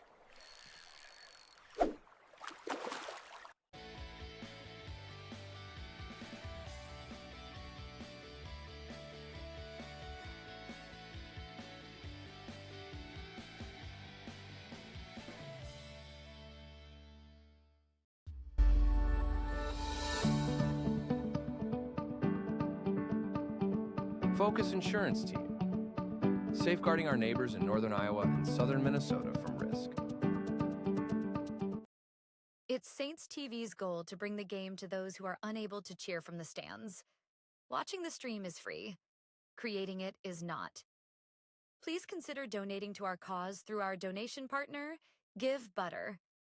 100% of your donation goes directly to the Saint Ansgar school system, where it is used for the education of our students, the equipment used to create these streams, and the athletic department so that our students can keep competing in the sports that are near to their hearts.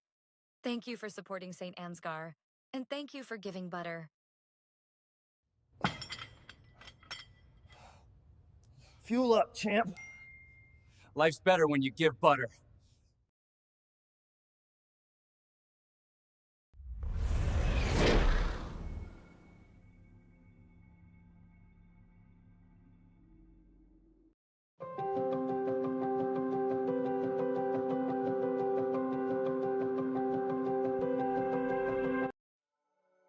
Thank you, Patterson Seed and Saint Ansgar, for your generous contributions to Saints TV.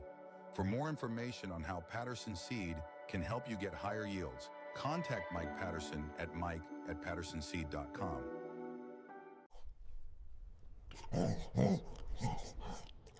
At Canine Cabin, I'm treated like a king.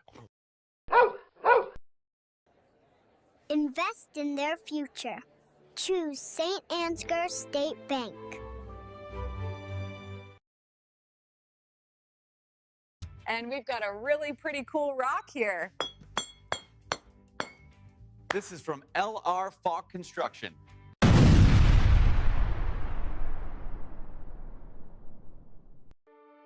This broadcast is made possible thanks to the generous contributions of the advertisers you see here, as well as the Foundation for the Enhancement of Mitchell County and the Saints Legacy Fund. The Mitchell County Substance Abuse Coalition creates awareness of the impact of substance abuse and encourages change through collaborative prevention efforts. MCSAC meets on the fourth Tuesday of each month at 4 p.m. at the Mitchell County Courthouse in Osage. We are looking for new members to join the coalition to work together to build healthy communities within Mitchell County. We're back here. 2 minutes left in this halftime. The Saints lead at 21-0. This game is closer than the scoreboard would indicate. If you look through a couple of the stats here, let's talk about that to help illustrate that point. Porter Schweisow, 4 of 8 on the night, 49 yards passing, a touchdown and an interception there at the end of the first half. On the ground, the Saints have 125 yards rushing. Corbin Michaels, 52 yards and a touchdown. Joe Clevenger, 49 yards and a touchdown. Connor Mullenback has 2 carries for 20 yards. Schweisow's kept it 3 times for a total of 4. On the other side of the football, I'll tell you what, I've been impressed. Jackson Nielsen, the sophomore quarterback, has thrown 3 passes on the season coming into the night.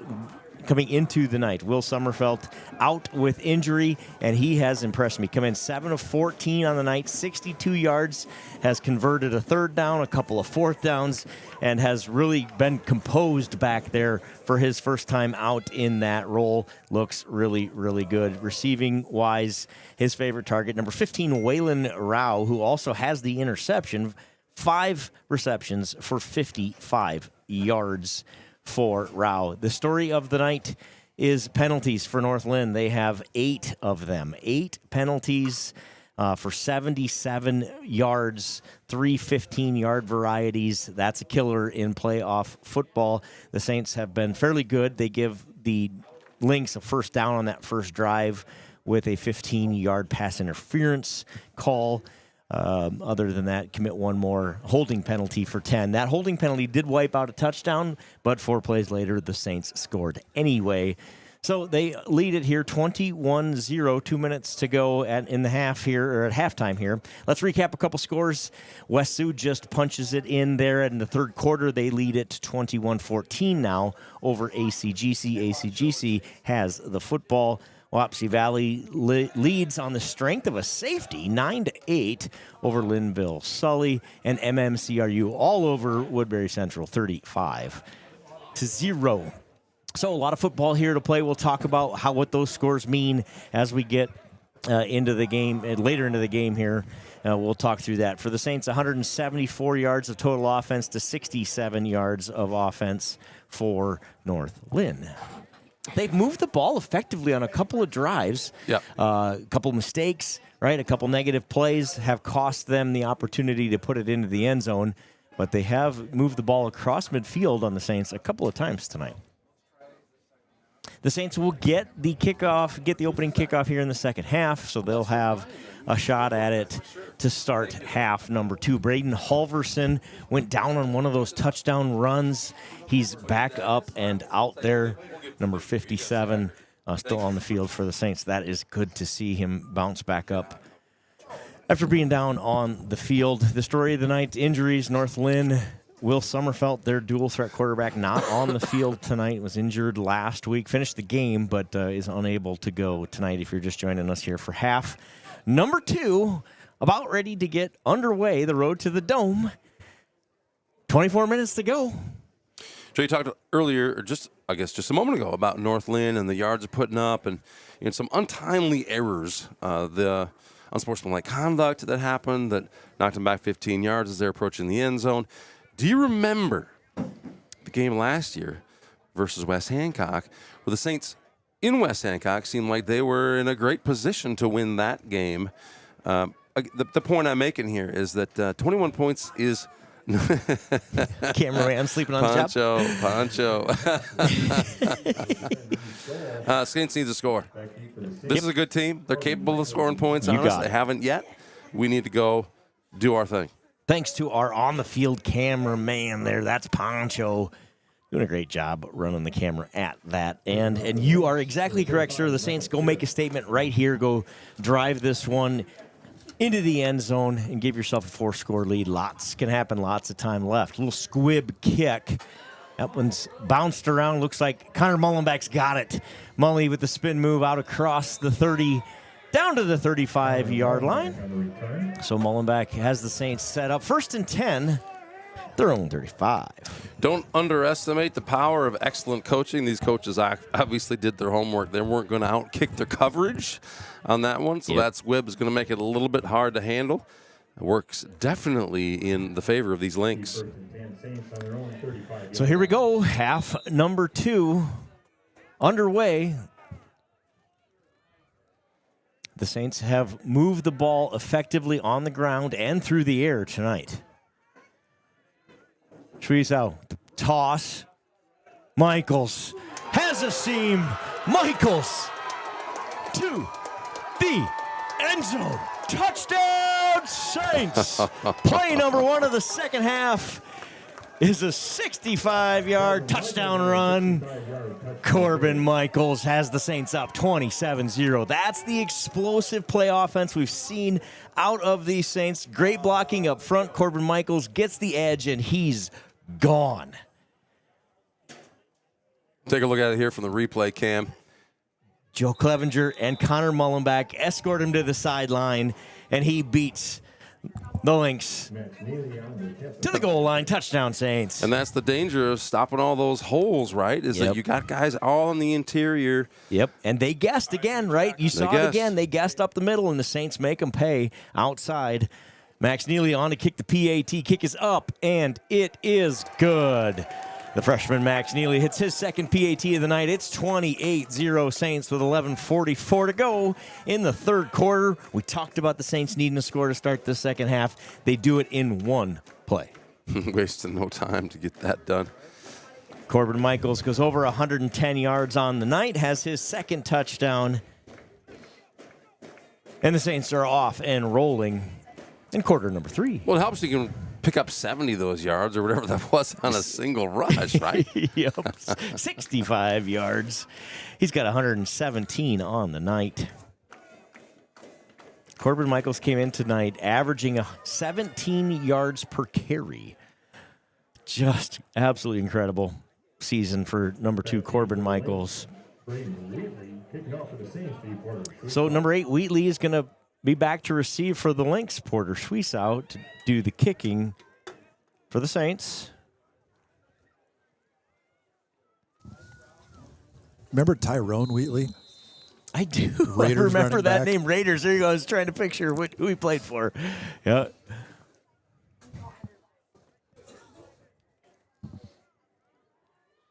So it starts with good kick coverage for the Saints. Let's get him pinned deep here. Kicks fielded inside the 25 by Martin. He's going to pick up a blocker, rolls across the 40, out to the 45-yard line. So good field position for the Lynx to start their first drive of the second half. Just a single turnover here in this game, and it was one that didn't end up mattering at the end of the first half, an interception in the end zone. Kind of a 50-50 ball into the corner from Johans and Rao. And Rao, with the one-handed interception, makes a great play to end the second half. Short field for the Lynx here. They have it all the way out to the 46-yard line on a nice return by Martin. It appears as though the Lynx have abandoned their running game and drop back to pass. Find a man on the flat here. That's number 7, McCoy Wynn, the sophomore. The completion, gain of 6 on first down. So again, he continues to throw it really well on the run, throwing it with his feet moving across his body. That's tough to do. Nielsen looks good in his first go at it as the varsity quarterback for the Lynx. Martin back there to help protect. He does just that. That ball is in the air, incomplete. Nice job. He really got some air underneath that thing, intended for Mertens. And Mertens was open. He was. There's 4 Saints there, but somehow Mertens is open. See the replay there. Mullenbeck catches up right as he... Yeah, we won't see the replay, but Mullenbeck catches up right as the ball was coming in there. If the ball had been on the money, Mullenbeck may have been there to knock it down. So the Lynx try the big play on second and short. Incomplete, 3rd and 4. Nielsen going to roll out to the right. Corbin Michaels. Ball's caught.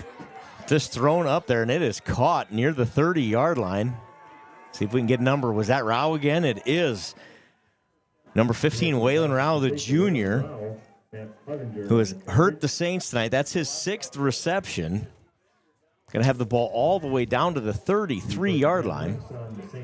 Seems like Saints are bringing just a little bit of pressure on these throws, or on the quarterback on these throws. The quarterback's doing a great job of just kind of throwing it up, just let your guy go get it.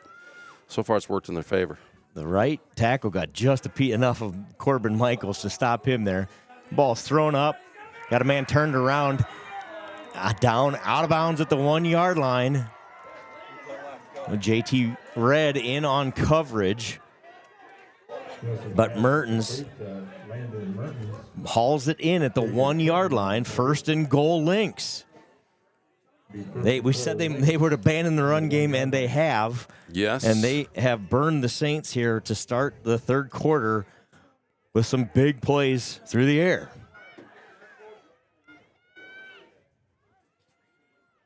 Ten seconds on the play clock. The Lynx are going to have to hurry. Nielsen just going to keep it, calls his own number into the end zone. The Lynx get on the board, 28-6, with the 1-yard touchdown run for the quarterback, Jackson Nielsen. Great execution on the part of the Lynx to find their way to get across the field, and that they needed a score on that one after the Saints' quick score to start the second half. They got it, executed really, really well. Some pressure on the quarterback, but the receivers did a great job of finding themselves open. PAT is blocked. No good. It'll stay 28-6. Let's see who got a piece of that one. I want to know who got a piece of that one, too. That's a good job there. That's a big play in this game. Get 22 is the differential.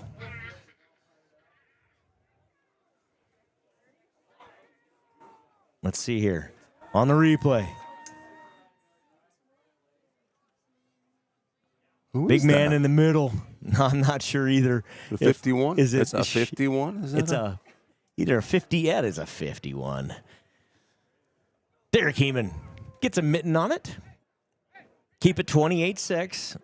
Well, the Saints going to have to respond here. Let's see what they do. Give up the touchdown on a couple of really nice deep passes from Nielsen to Mertens and Rao. All of a sudden, there's 115 yards passing for Nielsen. That's great work on that drive. Saints expecting some kind of onside kick. They get one of those squib kicks to space. It's fielded nicely by the Saints. Across the 40-yard line. Good job. That's good coaching there from the Saints. Had them ready for that one.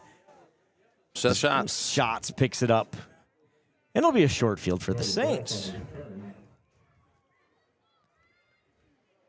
Ball at let's see where they spot it here.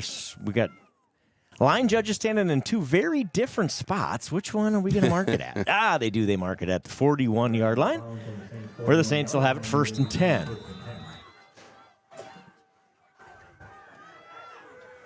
See how the Saints offense responds. Mullenbeck in motion here. Schwieshaupt's going to pull it back out. He's going to pitch it to Mullenbeck. Connor trying to find that edge. He does. Connor pushed out of bounds at the 44-yard line. It's a gain of 2. Oh, Mullenbeck trying to find that edge there. Good pursuit by the Lynx defense. He's forced out of bounds. You only giving him 2 on that? Now they just moved it again. They got it near the 45 now. I don't know if the spot was generous or if they changed their mind, but it seemed like they put it a yard ahead of where they originally thought. 2nd and 7 after the 3-yard gain for Mullenbeck. Corbin Michaels in motion. Hit right away is Clevenger in the back. Again, they're guessing there up the middle, right? Shooting that gap. Right. And they guessed right that time. Got time to play the snap count perfectly, and Clevenger goes nowhere.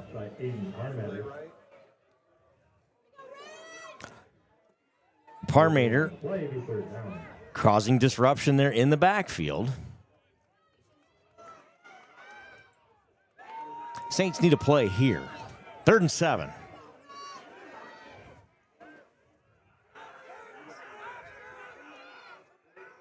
See if we change the snap count here. Schwiesau to pass, looking for Mullenbeck. Has him. Oh. Huge gain. We said the Saints needed a play. They get it. He's double covered, and the coverage is good. What that pass is perfect. A dime, as the kids say, to Mullenbeck. Schwiesau to Mullenbeck. Where do they spot this thing? It's a 30, 40, something, 43-yard gain, something like that. Huge pass play down to the 17-yard line. Schwiesau to Mullenbeck. Mullenbeck comes fired up. He sure Saints does. needed that one. They get it. What a pass from the sophomore quarterback. My goodness, I'm always impressed with Porter and his play. And Corbin Michaels with the spin move drags the tackler ahead for 6 yards on 1st down. on that last play, Joe, you said the Saints need to do something in here, and you're right. We can't afford a momentum shift. We had that big, great start here. Looks like Saints are going to roll. What do the Lynx do? They work their way across the field in big chunks of yards themselves, throwing the ball. Saints needed to respond. They can't afford to just let that momentum switch to the jerseys in white. You got it. And they prevent it right there with that play. And that's this balance of the Saints offense has been dangerous this year. We see it there. Michaels, gain of 4. Going to be just short of a first down. It'll be 3rd and 1. Good job. Gerke in on the tackle, but good job by Michaels. Just follow his blockers there. Make it 3rd and short. Inside the 10.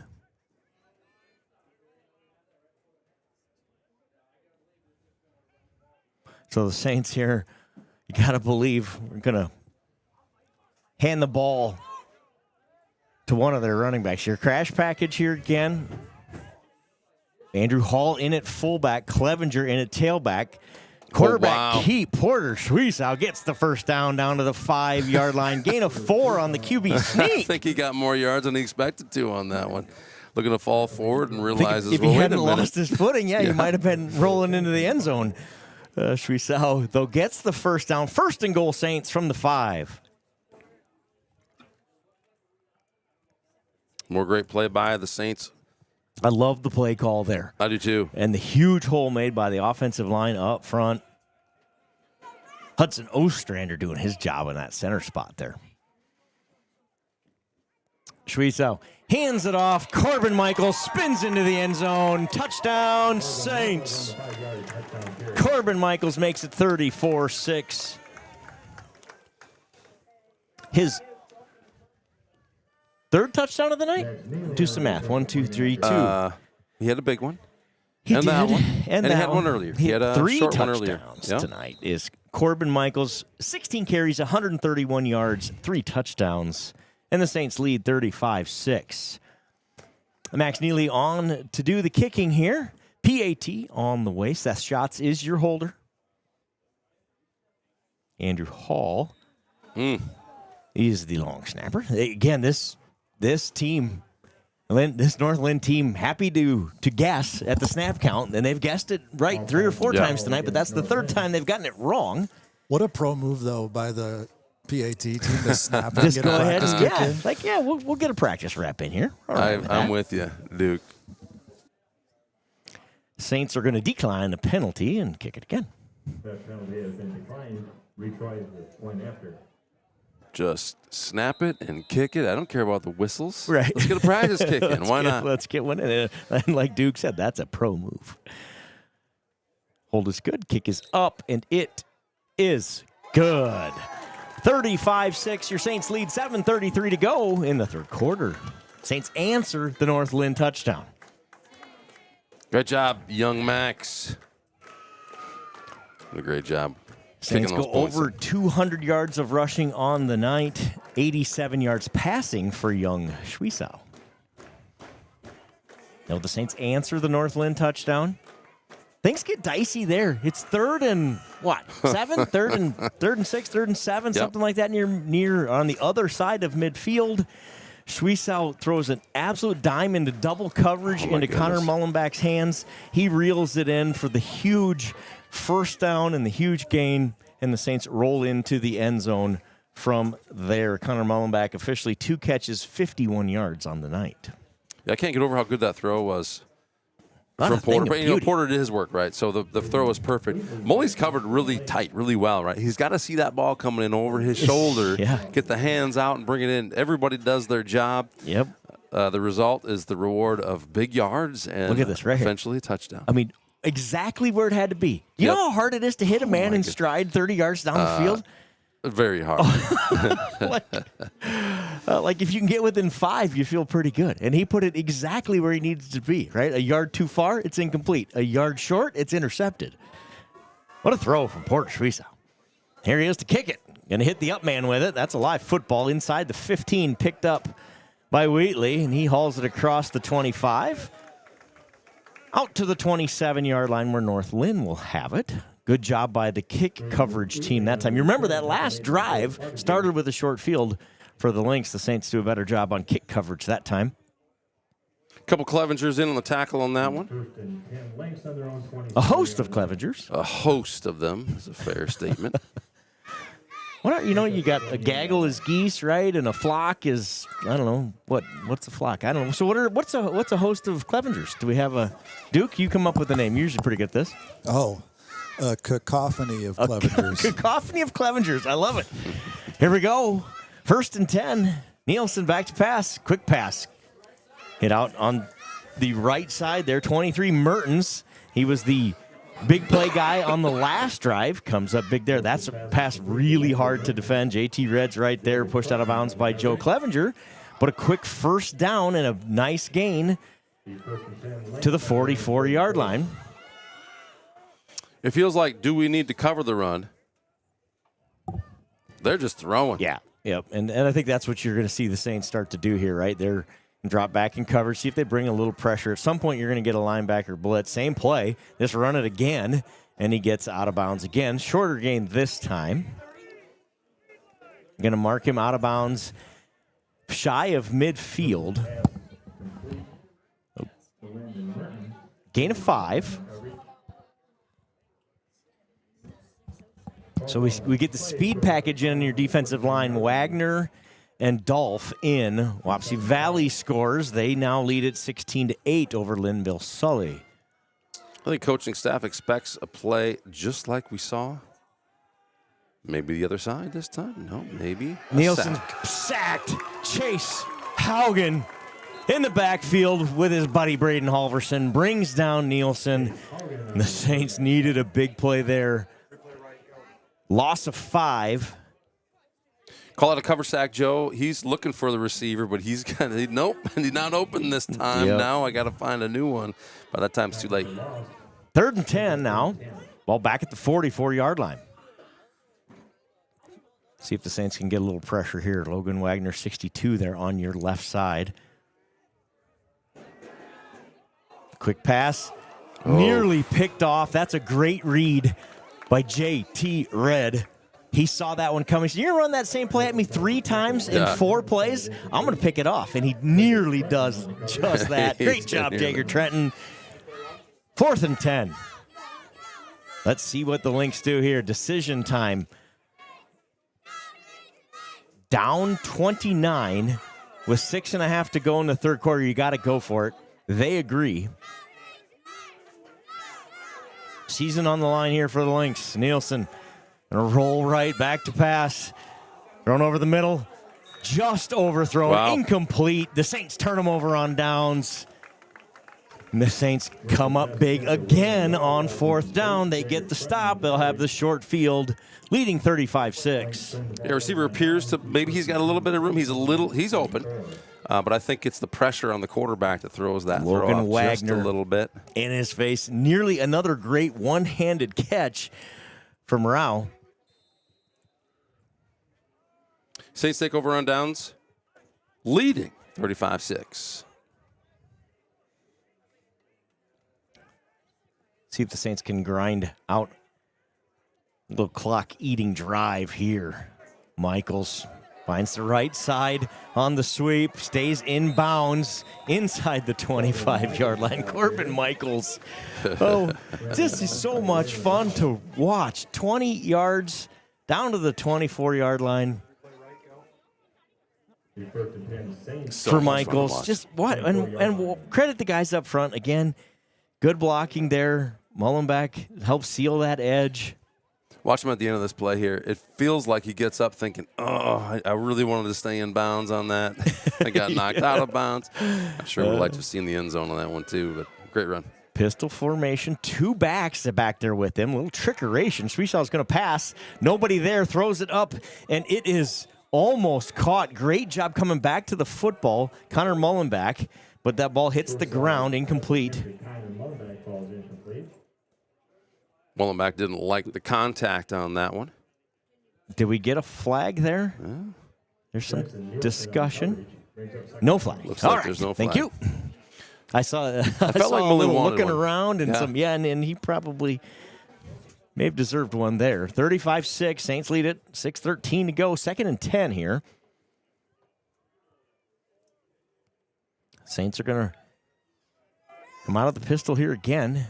To receivers on the bottom of your screen. Watch Connor Mullenbeck here. Instead, they're going to spread it out and hand it to Corbin Michaels. Corbin Michaels, 10-5. Touchdown, Saints. Corbin Michaels with his 4th touchdown of the night, 24 yards. It's 41-6, Saints. Are you sure? Did they call him out of bounds? I think they did. Oh, no. I was thinking my camera Where's the didn't show replay? anybody putting the hands up. No. They're putting it at the extra point. Yeah. Yeah, touchdown. Okay. Yeah, say that's got to be. I didn't see He any literally hands. cruised into the end Well, I thought so zone. too. I didn't see any hands on my shot. I was like, waiting did he for step another out or what happened? mystery cornleaf flag. That's what I was waiting for. It does not appear. It's a touchdown, Saints. don't Max listen to Neely me. on to kick the point after. Shots, the hold. Neely with the kick. It's good. 42-6. The Saints come out in the 3rd quarter and put up 3 quick touchdowns. The Lynx get one of their own, but this Saint Ansgar offense is a monster. Corbin Michaels, 175 yards, 4 touchdowns. Big-time plays. Or big-time players make big-time plays in big-time games, and that's what you're seeing right here out of Corbin Michaels. That's a fact. Joe, you're pretty good at Mitchell County math. Take a look at that score and tell me, what do you expect to see now? Mitchell County math tells me that the differential is greater than 35. So we're going to see a running clock. It's running clock time here. As long as that differential stays at 35 or more, the clock will run with very few exceptions. Change of possession, injuries, things like that. Because of the 35-point differential, there will be continuous clock. Your scores around the state. West Sioux leads ACGC 21-14. Wapsie Valley leads Linville-Sully 16-8. And MMCRU all over Woodbury Central 42-6. Clear Lake trails. That would be a huge upset. They've killed everybody all year. Alburnett leads Osage 7-6 the start of the 4th quarter. Thank you guys for chiming in there and appreciate helping that. us. Kickoff for Suisau is fielded at the 20-yard line by Wheatley. Wheatley, patient. Good job there. Waits for his blocking to develop. It does just that, and he's going to get the ball out near the 40-yard line for ACGC. This North Linn football team is well coached. They're smart. You can tell.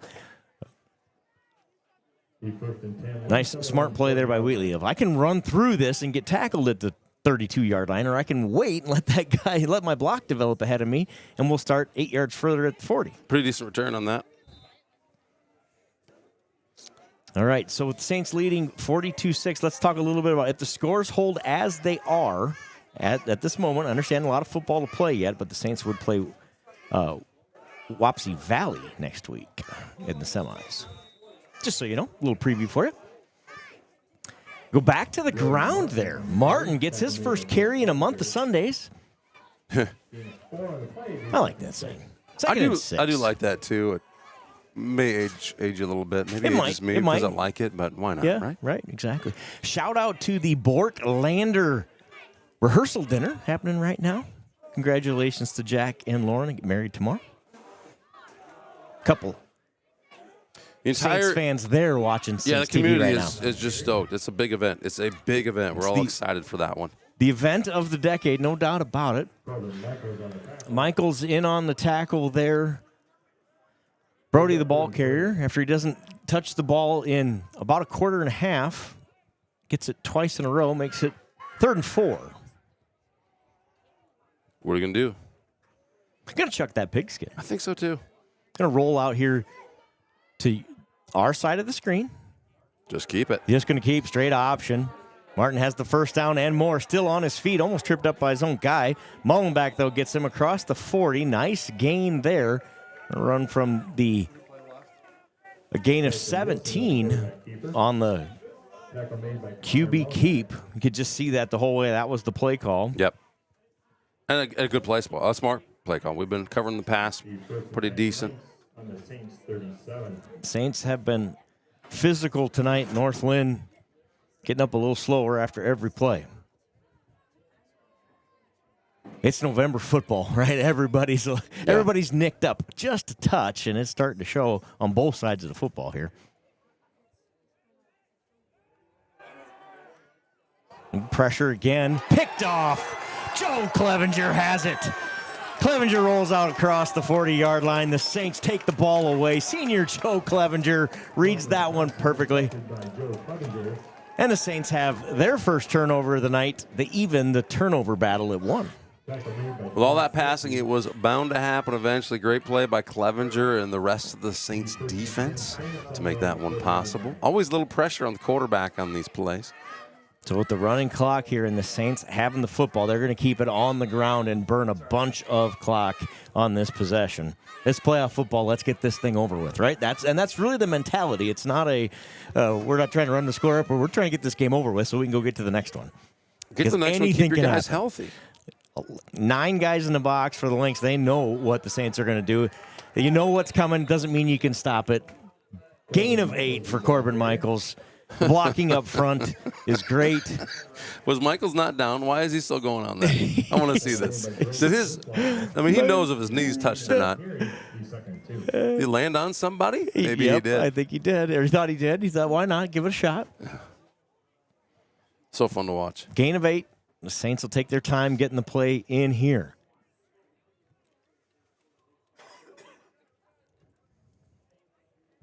Break the huddle with about 11 seconds on the play clock.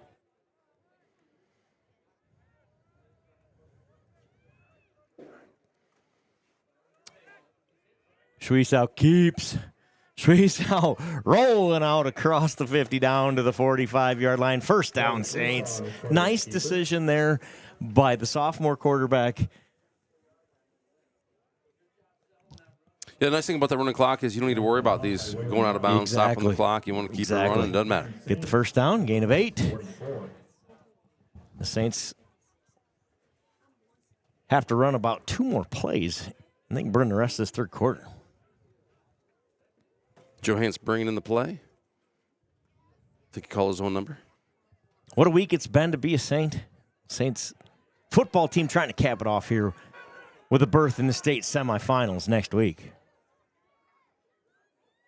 Consulted away here. Pass out to Mullenback in the flat. Connor near the first down. Going to gain 9. Gain of 11. They do mark him across that line to gain first down. Saints clock continues to run. I like that play. That's a great play call. Get it to Mullenback in space. Yeah, it's kind of a running play, Joe. Instead of running it down the middle, you just get that ball quickly to the outside. And so it's, technically a pass, right? It's kind of a run that just got to get it to the guy on the outside. You got it.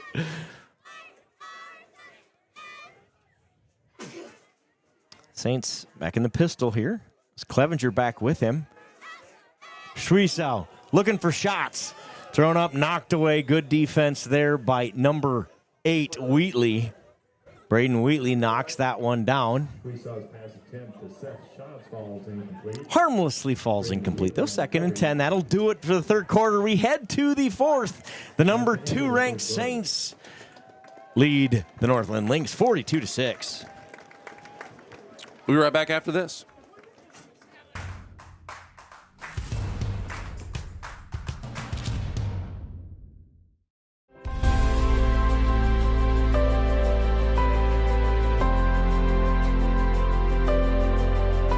The mustache makes him a man, the candle makes him a ladies' man. Milkhouse Candles, tonight's the night. Life's full of bumps, but thanks to LR Falk, at least the road isn't one of them.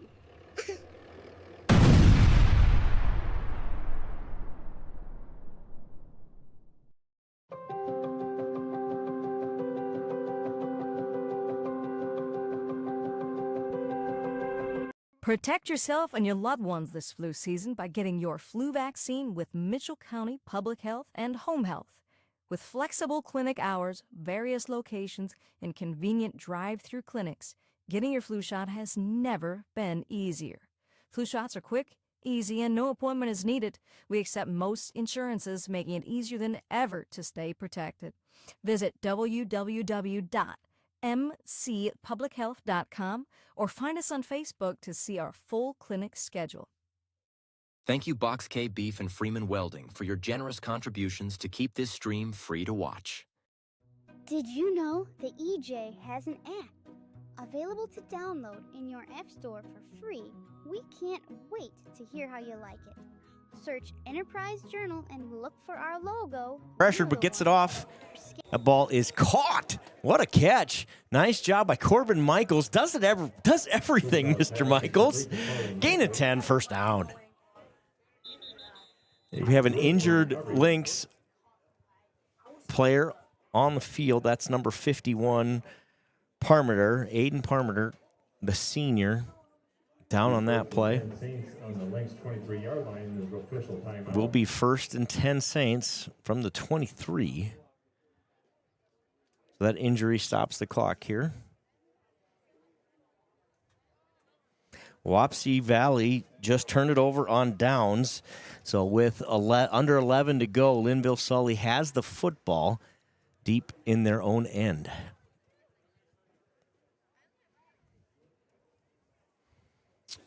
West Sioux kicks a field goal. They lead it 24 now to 14. So they lead by 10, does West Sioux.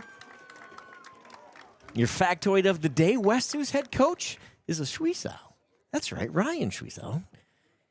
Head baseball coach Devin Schwiesau's brother. Football in the blood in that Schwiesau household. So he's our defensive backs coach, special teams coach here on the football team. Little storyline we'll watch perhaps down the road here play out, depending on how these games play out tonight. If the scores hold as they are, the Saints would play Wapsie Valley, and West Sioux would have a rematch with MMCRU. They were in the same district, played once already this year. MMCRU won it 14-7 in a defensive battle. It means a lot about the strength of their district, doesn't it, Joe? It does. It does. You know, the fourth place team in that district beat West Hancock in the first round. Schwiesau back in that pistol. 2 receivers at the top, 2 at the bottom. Just looking for Corbin Michaels. Has him. Michaels makes a man miss and rolls down near the 15-yard line. We talked about Michaels being so shifty. He wears down his cleats. Talked about that last week. He got new ones, and even those seem like they may be worn down. There's been a couple times we've seen him slip. A little dew out there tonight. 40 degrees. The wind is pretty much gone down anyway. It's light northwest wind here, but I think the grass probably a little damp. And the ground a little harder. Gain of 7. The Saints continue to work on that offense. You know, the coaches preached it this week of we're not anywhere near where we need to be yet. We have to keep getting better, get better every day, and they're working on doing that right now. A lot of football left to play. Was that a Mully in the middle? And Joe Clevenger. Joe Clevenger. Thought I saw a flash of a number 7. We have not seen, interesting, we haven't seen a number 7 with that run up the middle tonight. Get him the ball outside. Want to get Mully the ball in space. Let Joe go get those yards inside. He does just that. First down, Saints. Saints can get a first down at the 1 here. Ball's about at the 11-yard line. 386 yards of offense for your Saints tonight. Looking to go over that 400-yard mark again. Schwiesau keeps, cuts it upfield. Porter Schwiesau down Great near play. the first down marker. I think he'll be just short. Good decision by the sophomore quarterback. Gain of 9. 2nd and 1. You'll often see that get flipped to the outside on this one. Yep. Instead, he cuts it back up. Sees an opening, takes it. Got a thumbs down tonight, boys. Good work. Perfect. Give him 8. 2nd and 2 from the 3. Gavin Squire, number 1, runs the play in here. Saints punch it in here. Believe we'll get the second team defense on this next drive. There you go. Schwiesau, the keeper. No. Let's see what. Not from enough. he's short, I believe. They're gonna mark him just short of the. No, they do not. They're gonna give him the first down, so it'll be 1st and goal, Saints. No, he gets the 1-yard line there. Doesn't get the touchdown, but gets the first down. 1st and goal, Saints. They have played a great football game tonight. Have run away with it here in the second half.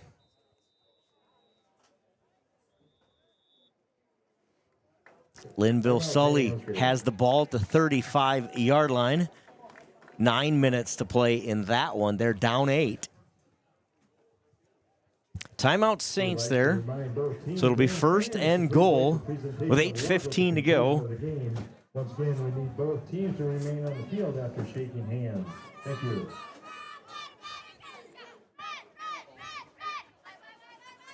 What a night here in Saint Ansgar. What a week. The Saints volleyball team wins the state championship. They dropped just 1 set at the state tournament. They win it all. Saints football team well on their way to advancing to the semifinals. That game will be next Thursday. Next Thursday in Cedar Falls at the UNI Dome. Games are at 10 and 1. Yep. Yeah. So the Saints historically have played that 10 o'clock game due to our proximity to the Dome, I think. It seems like we always get the 10 o'clock game. Is that how they decide? I have no idea. It's always just my best guess. And I think we would definitely get it in this case if the scores, again, as they are now, hold. Yeah. And we face off against Wapsie Valley, who's about an 18-mile drive. Maybe slightly more than that, but not much more than that. I think they would definitely give the 2 closer teams that would make sense, that 10 o'clock game, or at least historically. Yeah, the West Sioux is a long haul. Crash package here again. Pass out of that. Intended for Shots. Shots can't come down with it. Wheatley in on coverage. Shots is down after that shot. I think he just came down weird on it, didn't he? Oh, he did take a... Well, he's up. He's up. Shots is up. And we're running off the field. So gets up under his own power. Looks like he just maybe got the wind knocked out of him, landed on that hip. Shots. 2nd and goal. Brings up 2nd down.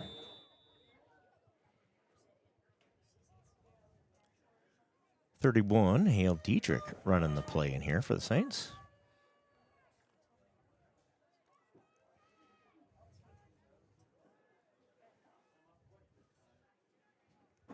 Saints in the eye here.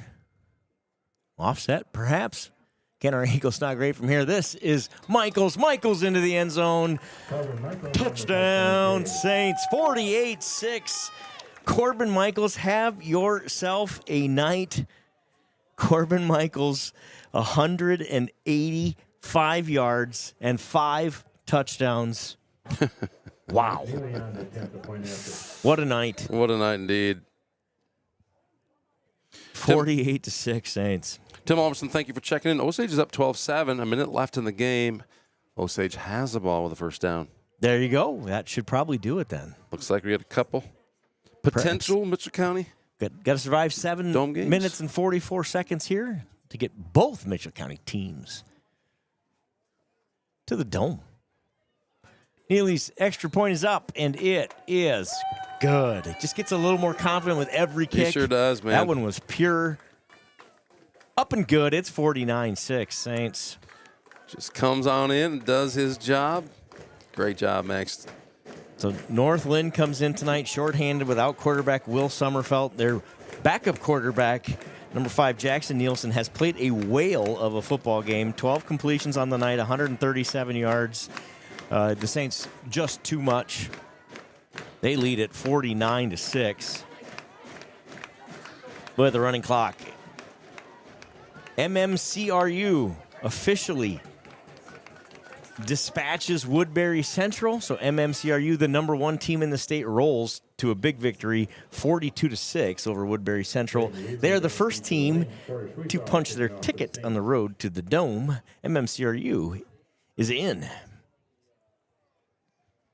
Wapsie Valley and Linville-Sully. Linville-Sully has the football, under 8 minutes to play, and they are on the move. They're now in Wapsie Valley territory inside the 40-yard line. How much time is left on that one? 8 minutes. 7:43 to be precise. Shreeside on to kick it off after the Saints touchdown. Wheatley's got it inside the 20. He's had a couple of nice returns. Going to add to those nice returns here. Wheatley still on his feet across the 50, 30, 20, 10, 5. Touchdown Lynx. Wheatley with a kickoff return for a touchdown. Makes it 49-12. Saints won't be happy with that one. They won't enjoy watching that film tomorrow. No, they will not. Good scamper along the sidelines. Reduces the lead in the Saints score here, 49-12 presently. Good job by Wheatley there. Again, he kind of waits for his blocking to develop. Once it does, he shoots the gap and takes it all the way to the house for the second Lynx touchdown of the night, a long kickoff return for a touchdown. 2-point conversion attempt on the way.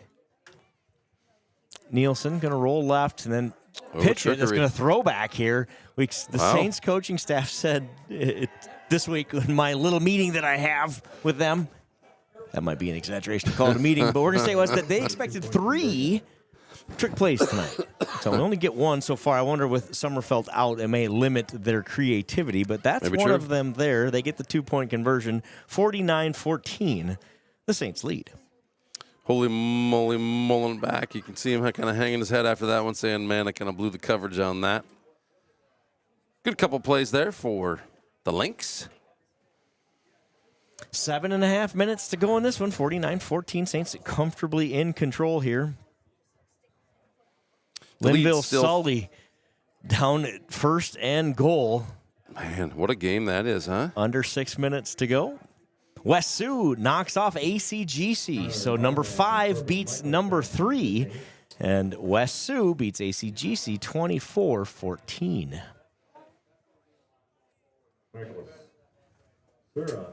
Second ticket punched, eh? Second ticket punched. Exactly right. So 2 of the 4 games are final. MMCRU and West Sioux out of the same district both punched their tickets to the Dome. Linville-Sully, second and goal.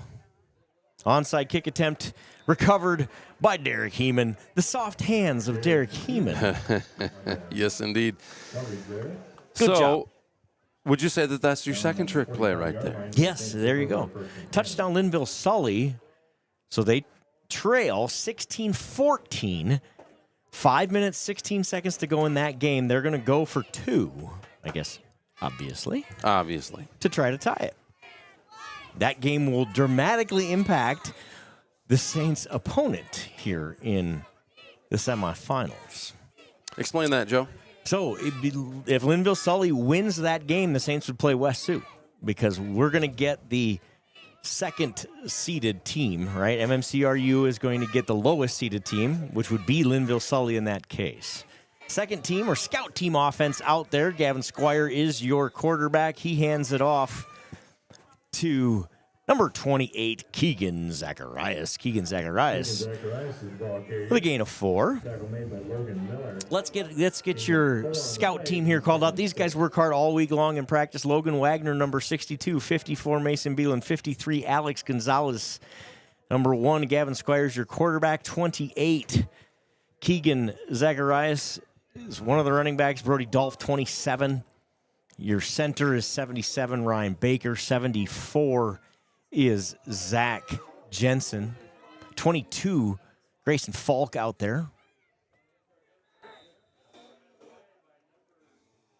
So that is Keegan Zacharias with a gain of 2, makes it 3rd and 5. 2-point conversion attempt is good. It is 16 all. Oh, my. Wapsie Valley and Linville-Sully. 5:16 to go in the 4th. So obviously Wapsie Valley will have the football. So it basically comes down to this. Again, assuming the Saints hang on here with 5.5 minutes to go on a running clock and the football. If Linville-Sully wins that game, it'll be Linville-Sully versus MMCRU, and Saint Ansgar versus West Sioux. The Schwiesau brothers will face off. When Wapsie Valley finds a way to win that game, it'll be Wapsie Valley and Saint Ansgar and MMCRU, and with a rematch with West Sioux. So Grayson Falk with the carry. They're going to be short of the first down. The Saints will kick it away. Tackle made by Jack Gerke. Raise up 4th and 3. At least I believe they'll kick it away. I believe this is the punt team. The first punt we've seen in, what's another old-timey saying other than a month of Sundays? What else can I use? A Coon's age. The first punt in a Coon's age for the Saints. I think this is like their 3rd or 4th of the whole season. And one other one came in a similar situation where we're just burning clock trying to speed the game up. What a punt from Mullenbeck. Get that thing to check up. Check up. Not quite. Just can't quite check up. So it'll be spotted at the 20-yard line after the touchback. Nice punt. He about had it by Crow. About had it. Lynx take over 1st and 10 on the 20-yard line. Wapsie Valley on the move already. They have the ball near their own 40-yard line. Wapsie Valley does not score in chunks. They are a run-first football team with Hunter Curley. They can throw it. They just prefer to grind it out on the ground. I think you mentioned sort of Curley like was. Yeah, I think you'd mentioned in the past about how Curley was very much to Wapsie as Michaels is to us. Correct, sir. So the Lynx have the football here. Saints' first-team defense is out there. Ball's on the ground, and we're going to rule he was down. No gain. McGrath is the ball carrier, so the Lynx make some substitutions on their side.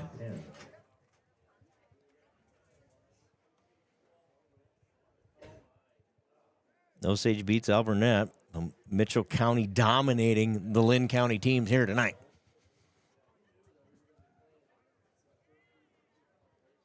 The Feta shocks Clear Lake. Hand off here. Nielsen just keeps it. Going to scamper out of bounds. And the clock will continue to run. Connor Mullenbeck runs him out of bounds.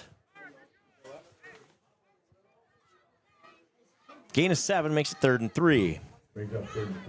4th and 2 for Wapsie Valley at their own 43-yard line, and they're going for it. Why not? Why not? Turn around, hand it off. Trick play number 3. First down. First down, barely, but first down for Wapsie Valley. Wapsie Valley's drive stays alive. 3:18 to go in that one, 16 all. That'll determine who the Saints play next week. Under 2.5 to play here. High snap, Nielsen reels it in, hands it off to McGrath. Still on his feet. And McGrath, the hard run on the night, gets the first down. Gain of 10. Everything about that play, so that high snap comes in. I'm not sure what's going to happen, right? He's going to fumble it. McGrath is there, just takes that thing out of his hands and goes. Tough to take down. 1st and 10, Lynx on their own 38-yard line.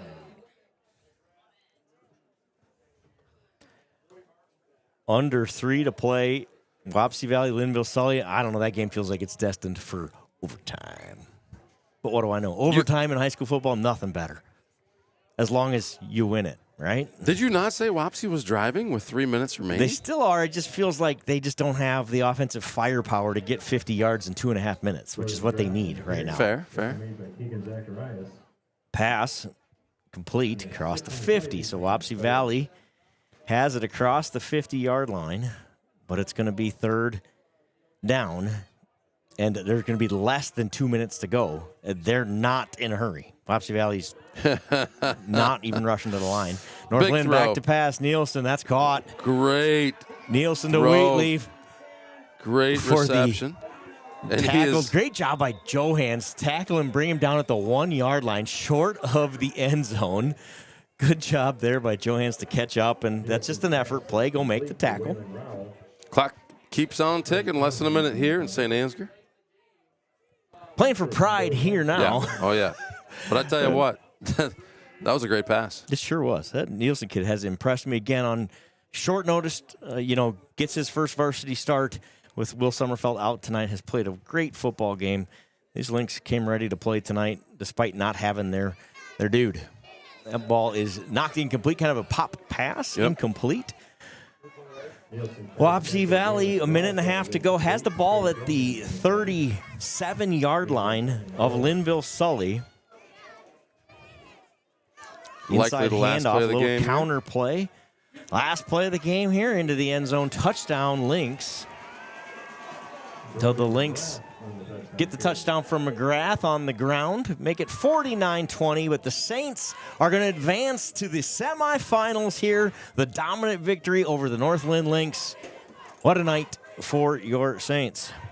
What a week for your Saints. Volleyball championship, going to the semifinals for the football team with work left to do for this football team. We got a baseball championship in the barn. We got a volleyball championship in the barn. Let's go get a football one, man.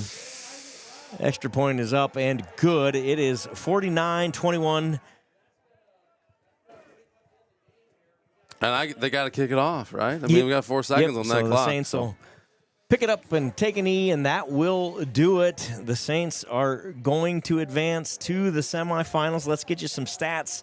While you're still here, a couple of exciting ones for you. 20 carries, 184 yards, and 5 touchdowns for Corbin Michaels. Joe Clevenger, a touchdown on 55 yards. Porter Schweisow had a great night. 8 completions, 115 yards, and a touchdown. 1 interception there at the end of the second half on kind of a 50-50 ball. Connor Mullenbeck has 3 catches for 62 yards. Seth Schatz with the lone touchdown reception.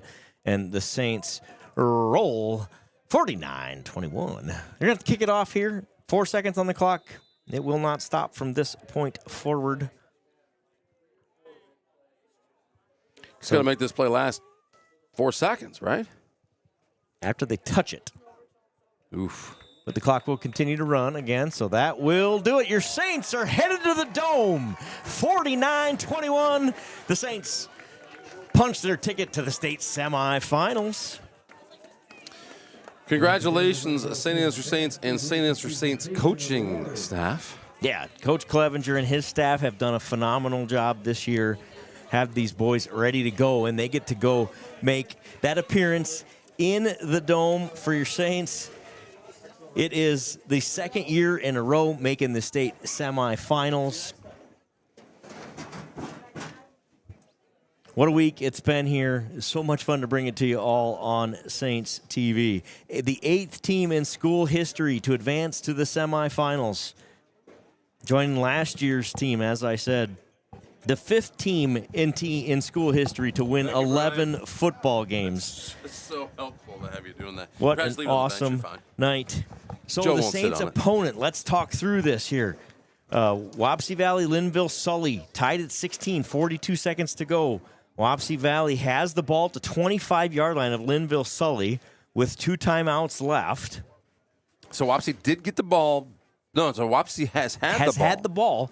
They just are grinding it out here. They only had about 3.5 minutes. There's only 30 seconds to go. And Wapsie Valley uses a timeout here. It's going to be 4th and 3 for Wapsie Valley inside the 25-yard line of Linville Sully when they come back from the timeout with exactly 30 seconds left on the clock. I think we have awards on the field here. Awards on the field. Ladies and gentlemen, I'd like to now direct your attention to midfield as Jordan Rindle, representing St. Ansgar High School, will make a presentation to the North Linn Lynx. First off, congratulations to the St. Ansgar Saints as you will advance to the semifinal round of the Iowa High School Athletic Association playoffs next Thursday in the UNI Dome. Now we honor North Linn for an outstanding season. The trophy and medals you are receiving are in recognition of a great season. Congratulations to Coach Cullum on making it to the playoffs. Congratulations to North Linn on a great season. They end their campaign at 9-2 on the season. Their only other loss to this Wapsie Valley team. Once again, thank you everybody for coming out tonight. The Saints, though, are going to advance to the state semifinals next Thursday. Again, we're still watching the end of this Linville-Sully-Wapsie Valley game to determine the opponent. The Saints will either play West Sioux or Wapsie Valley, depending on who wins this Linville-Sully-Wapsie Valley game. It's tied at 16, 29 seconds to go. It's a 4th down. Is that right, Anthony? I appreciate that. Duke is willing to dress up for work. That's going to be great. I missed that one. A little chat on the screen if you missed it. So should we let's stay here and kind of just give you a little play-by-play of the end of this Wapsie Valley game because it matters so much in terms of Saints land of who we're going to play here. What a great night for your Saints. I tell you what, hats off to these Saints. Every time that the Lynx kind of showed that a little fight, the Saints came up and made a big play. And that's exactly what you had to do tonight. That's what you do in playoff football. The Lynx committed too many errors, right? Too many penalties, especially in that first half. And they fought valiantly, but the Saints come away with it. Wapsie Valley just scored. Oh, my Are you kidding me? goodness. Pandemonium in Fairbank. Let's go watch the replay here. With 25 seconds on the clock. So I'm going to watch the replay on my side. I'll tell you what happened. I honestly What's on the broadcast? What is it? Oh, I see. You got so Duke is going to give us a pass, a 24-yard completion that is just wide open. The tight end somehow gets his hands on it. Wapsie Valley appears like they're going to win it at Linville-Sully, and they will be your Saints opponent next week. Look at that. Look at that catch. How did he bring that thing in? Oh, my goodness. So Wapsie Valley has to survive 25 seconds here, I guess, after the kickoff. So the game is not over there, obviously, but they I assume they'll kick the extra point, right? Is that what we expect to have happen here? Yep, the extra point is up, and it is good. So Wapsie Valley leads it now, 23, right, to 16. Wow. So, so let's go through this. Here's how this works. It all comes down to rankings. So now that they get to the Dome, they're going to use those Class A official rankings, and they look like this. MMCRU is the number 1 ranked team, so they will be the 1 seed. Saint Ansgar is the number 2 ranked team, so we will be the 2 seed. Okay? ACGC is out. They were the 3. They lost. Wapsie Valley is the 4. West Sioux is the 5. So that's why this game matters so much. MMCRU gets to play the lowest seeded team, right? Which will be West Sioux if Wapsie Valley hangs on here. Looks like they will. They got to survive 25 seconds, I guess. But if they do that, it'll be Saint Ansgar and Wapsie Valley. They met too early last year, right? In the second round, Wapsie Valley and Saint Ansgar did. Saint Ansgar won a bruising football game at Wapsie Valley, the game that should have been played in the quarterfinals. Yeah, I agree. It was 18-0. Yeah, we had to go there, and just a great football game. Tyson Klein said, "Men, jump on my back," and carried the Saints to the victory down there in Wapsie Valley. And then they came back here and beat Makokota Valley, I believe, the next week to advance to the semifinals. So this is that's a huge development down there in Wapsie Valley. Looks like a penalty on that play is going to push Linville-Sully even further back. So 21 seconds left there, and Linville-Sully needs a miracle. They need a 70-yard connection here. So the kickoff has happened over there. I think about the kickoff return that we had happen late in our game. That's They happened. survived That's not an option over there. That's over. Yep. All right, and we're watching live here. You see our score on the bottom of the screen up above. This is the game that we're watching. Yep. This is the game to determine who the Saints play next week. Wapsie Valley wins it, then the Saints will match up against those Warriors in the semifinal game. And should Wapsie win, Joe, your prediction is we'll play at 10 a.m. And I like that. I mean, my goodness, you've got some teams traveling a long way away when you think about West Sioux and how far they're coming. Two teams coming from South Dakota and two teams coming from a 50-mile radius, you're probably going to get the 10 a.m. game. You got it. We like to exaggerate here on Saints TV. They're not really in South Dakota, for those of you wondering. They are in Iowa. It's a long haul, though. You know, I think they were talking about driving distances during the volleyball game, and there was a team. I'm trying to remember which one it was. It was 4.5 hours away from Coralville. Like, my goodness, it doesn't seem fair when you think about St. Ansgar's far enough, right? But Janesville, just driving down there, you can see some of those teams that are kind of in the Cedar Falls, Waterloo, Cedar Rapids area volleyball playing teams. Big play there, 13 seconds. Linville-Sully has one timeout left. They have the ball near their own 45 now. Going to snap it and spike it. So in high school football, on a first down, the clock stops until the chains reset. They'll wind the clock. So you can, as long as you get a first down, you can save that timeout for a long time in high school football, as long as you get that first down. 12 seconds to go. Wapsie Valley leads. I don't know I thought that extra point was good. It must not have been. It appears it's still 20, unless the scoreboard's wrong. Scoreboard says 22-16. Oh.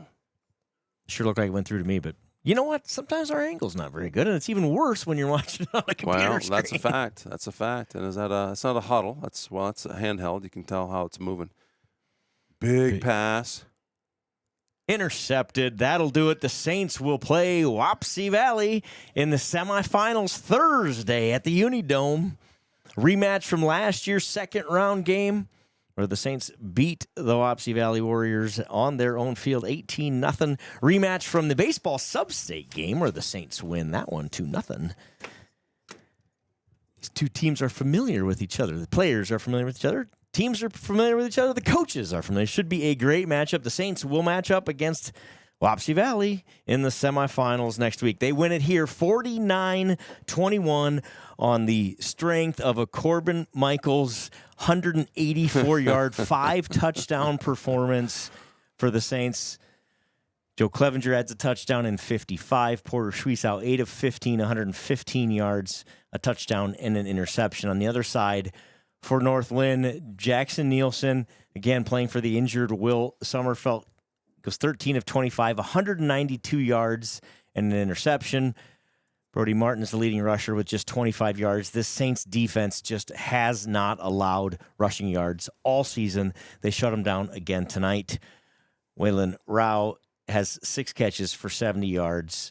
Wheatley, 2 catches for 62 yards.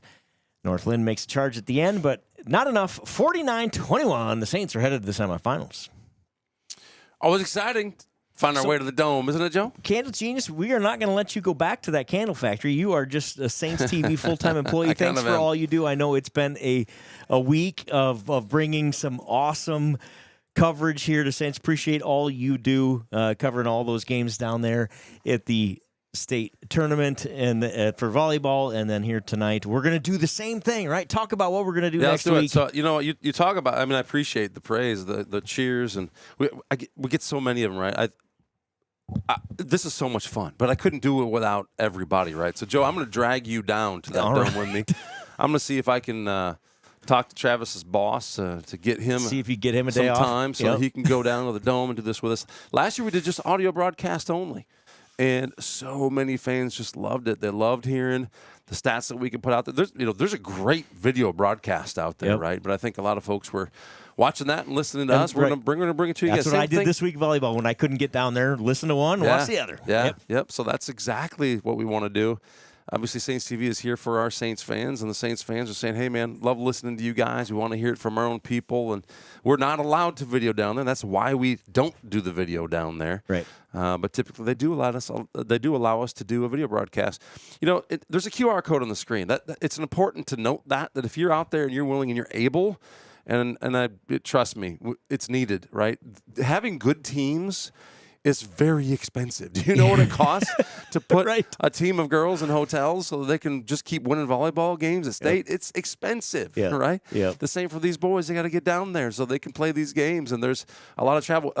Great donors with the pep bus this week. I expect we're going to do that again next week for the football team. Here comes the team. Let's talk about this. This is your seniors played their last game on this field, right?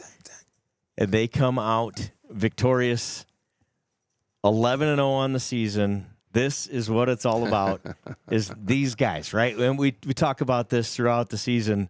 If those guys aren't willing to put the work in, aren't willing to do their job, aren't willing to show up every day for years. We're not talking about this season or, just during for years, ladies and gentlemen, literally years. These guys show up every day, put the work in.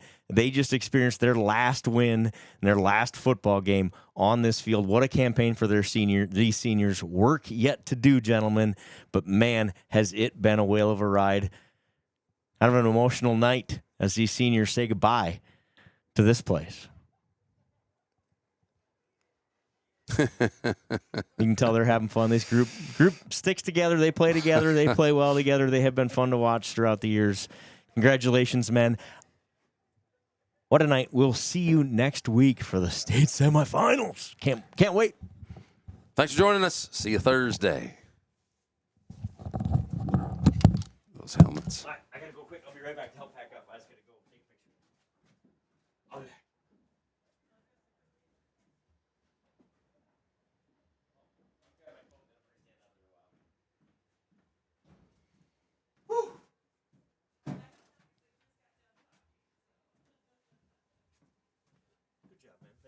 Just enjoy the silence of the moment of this one.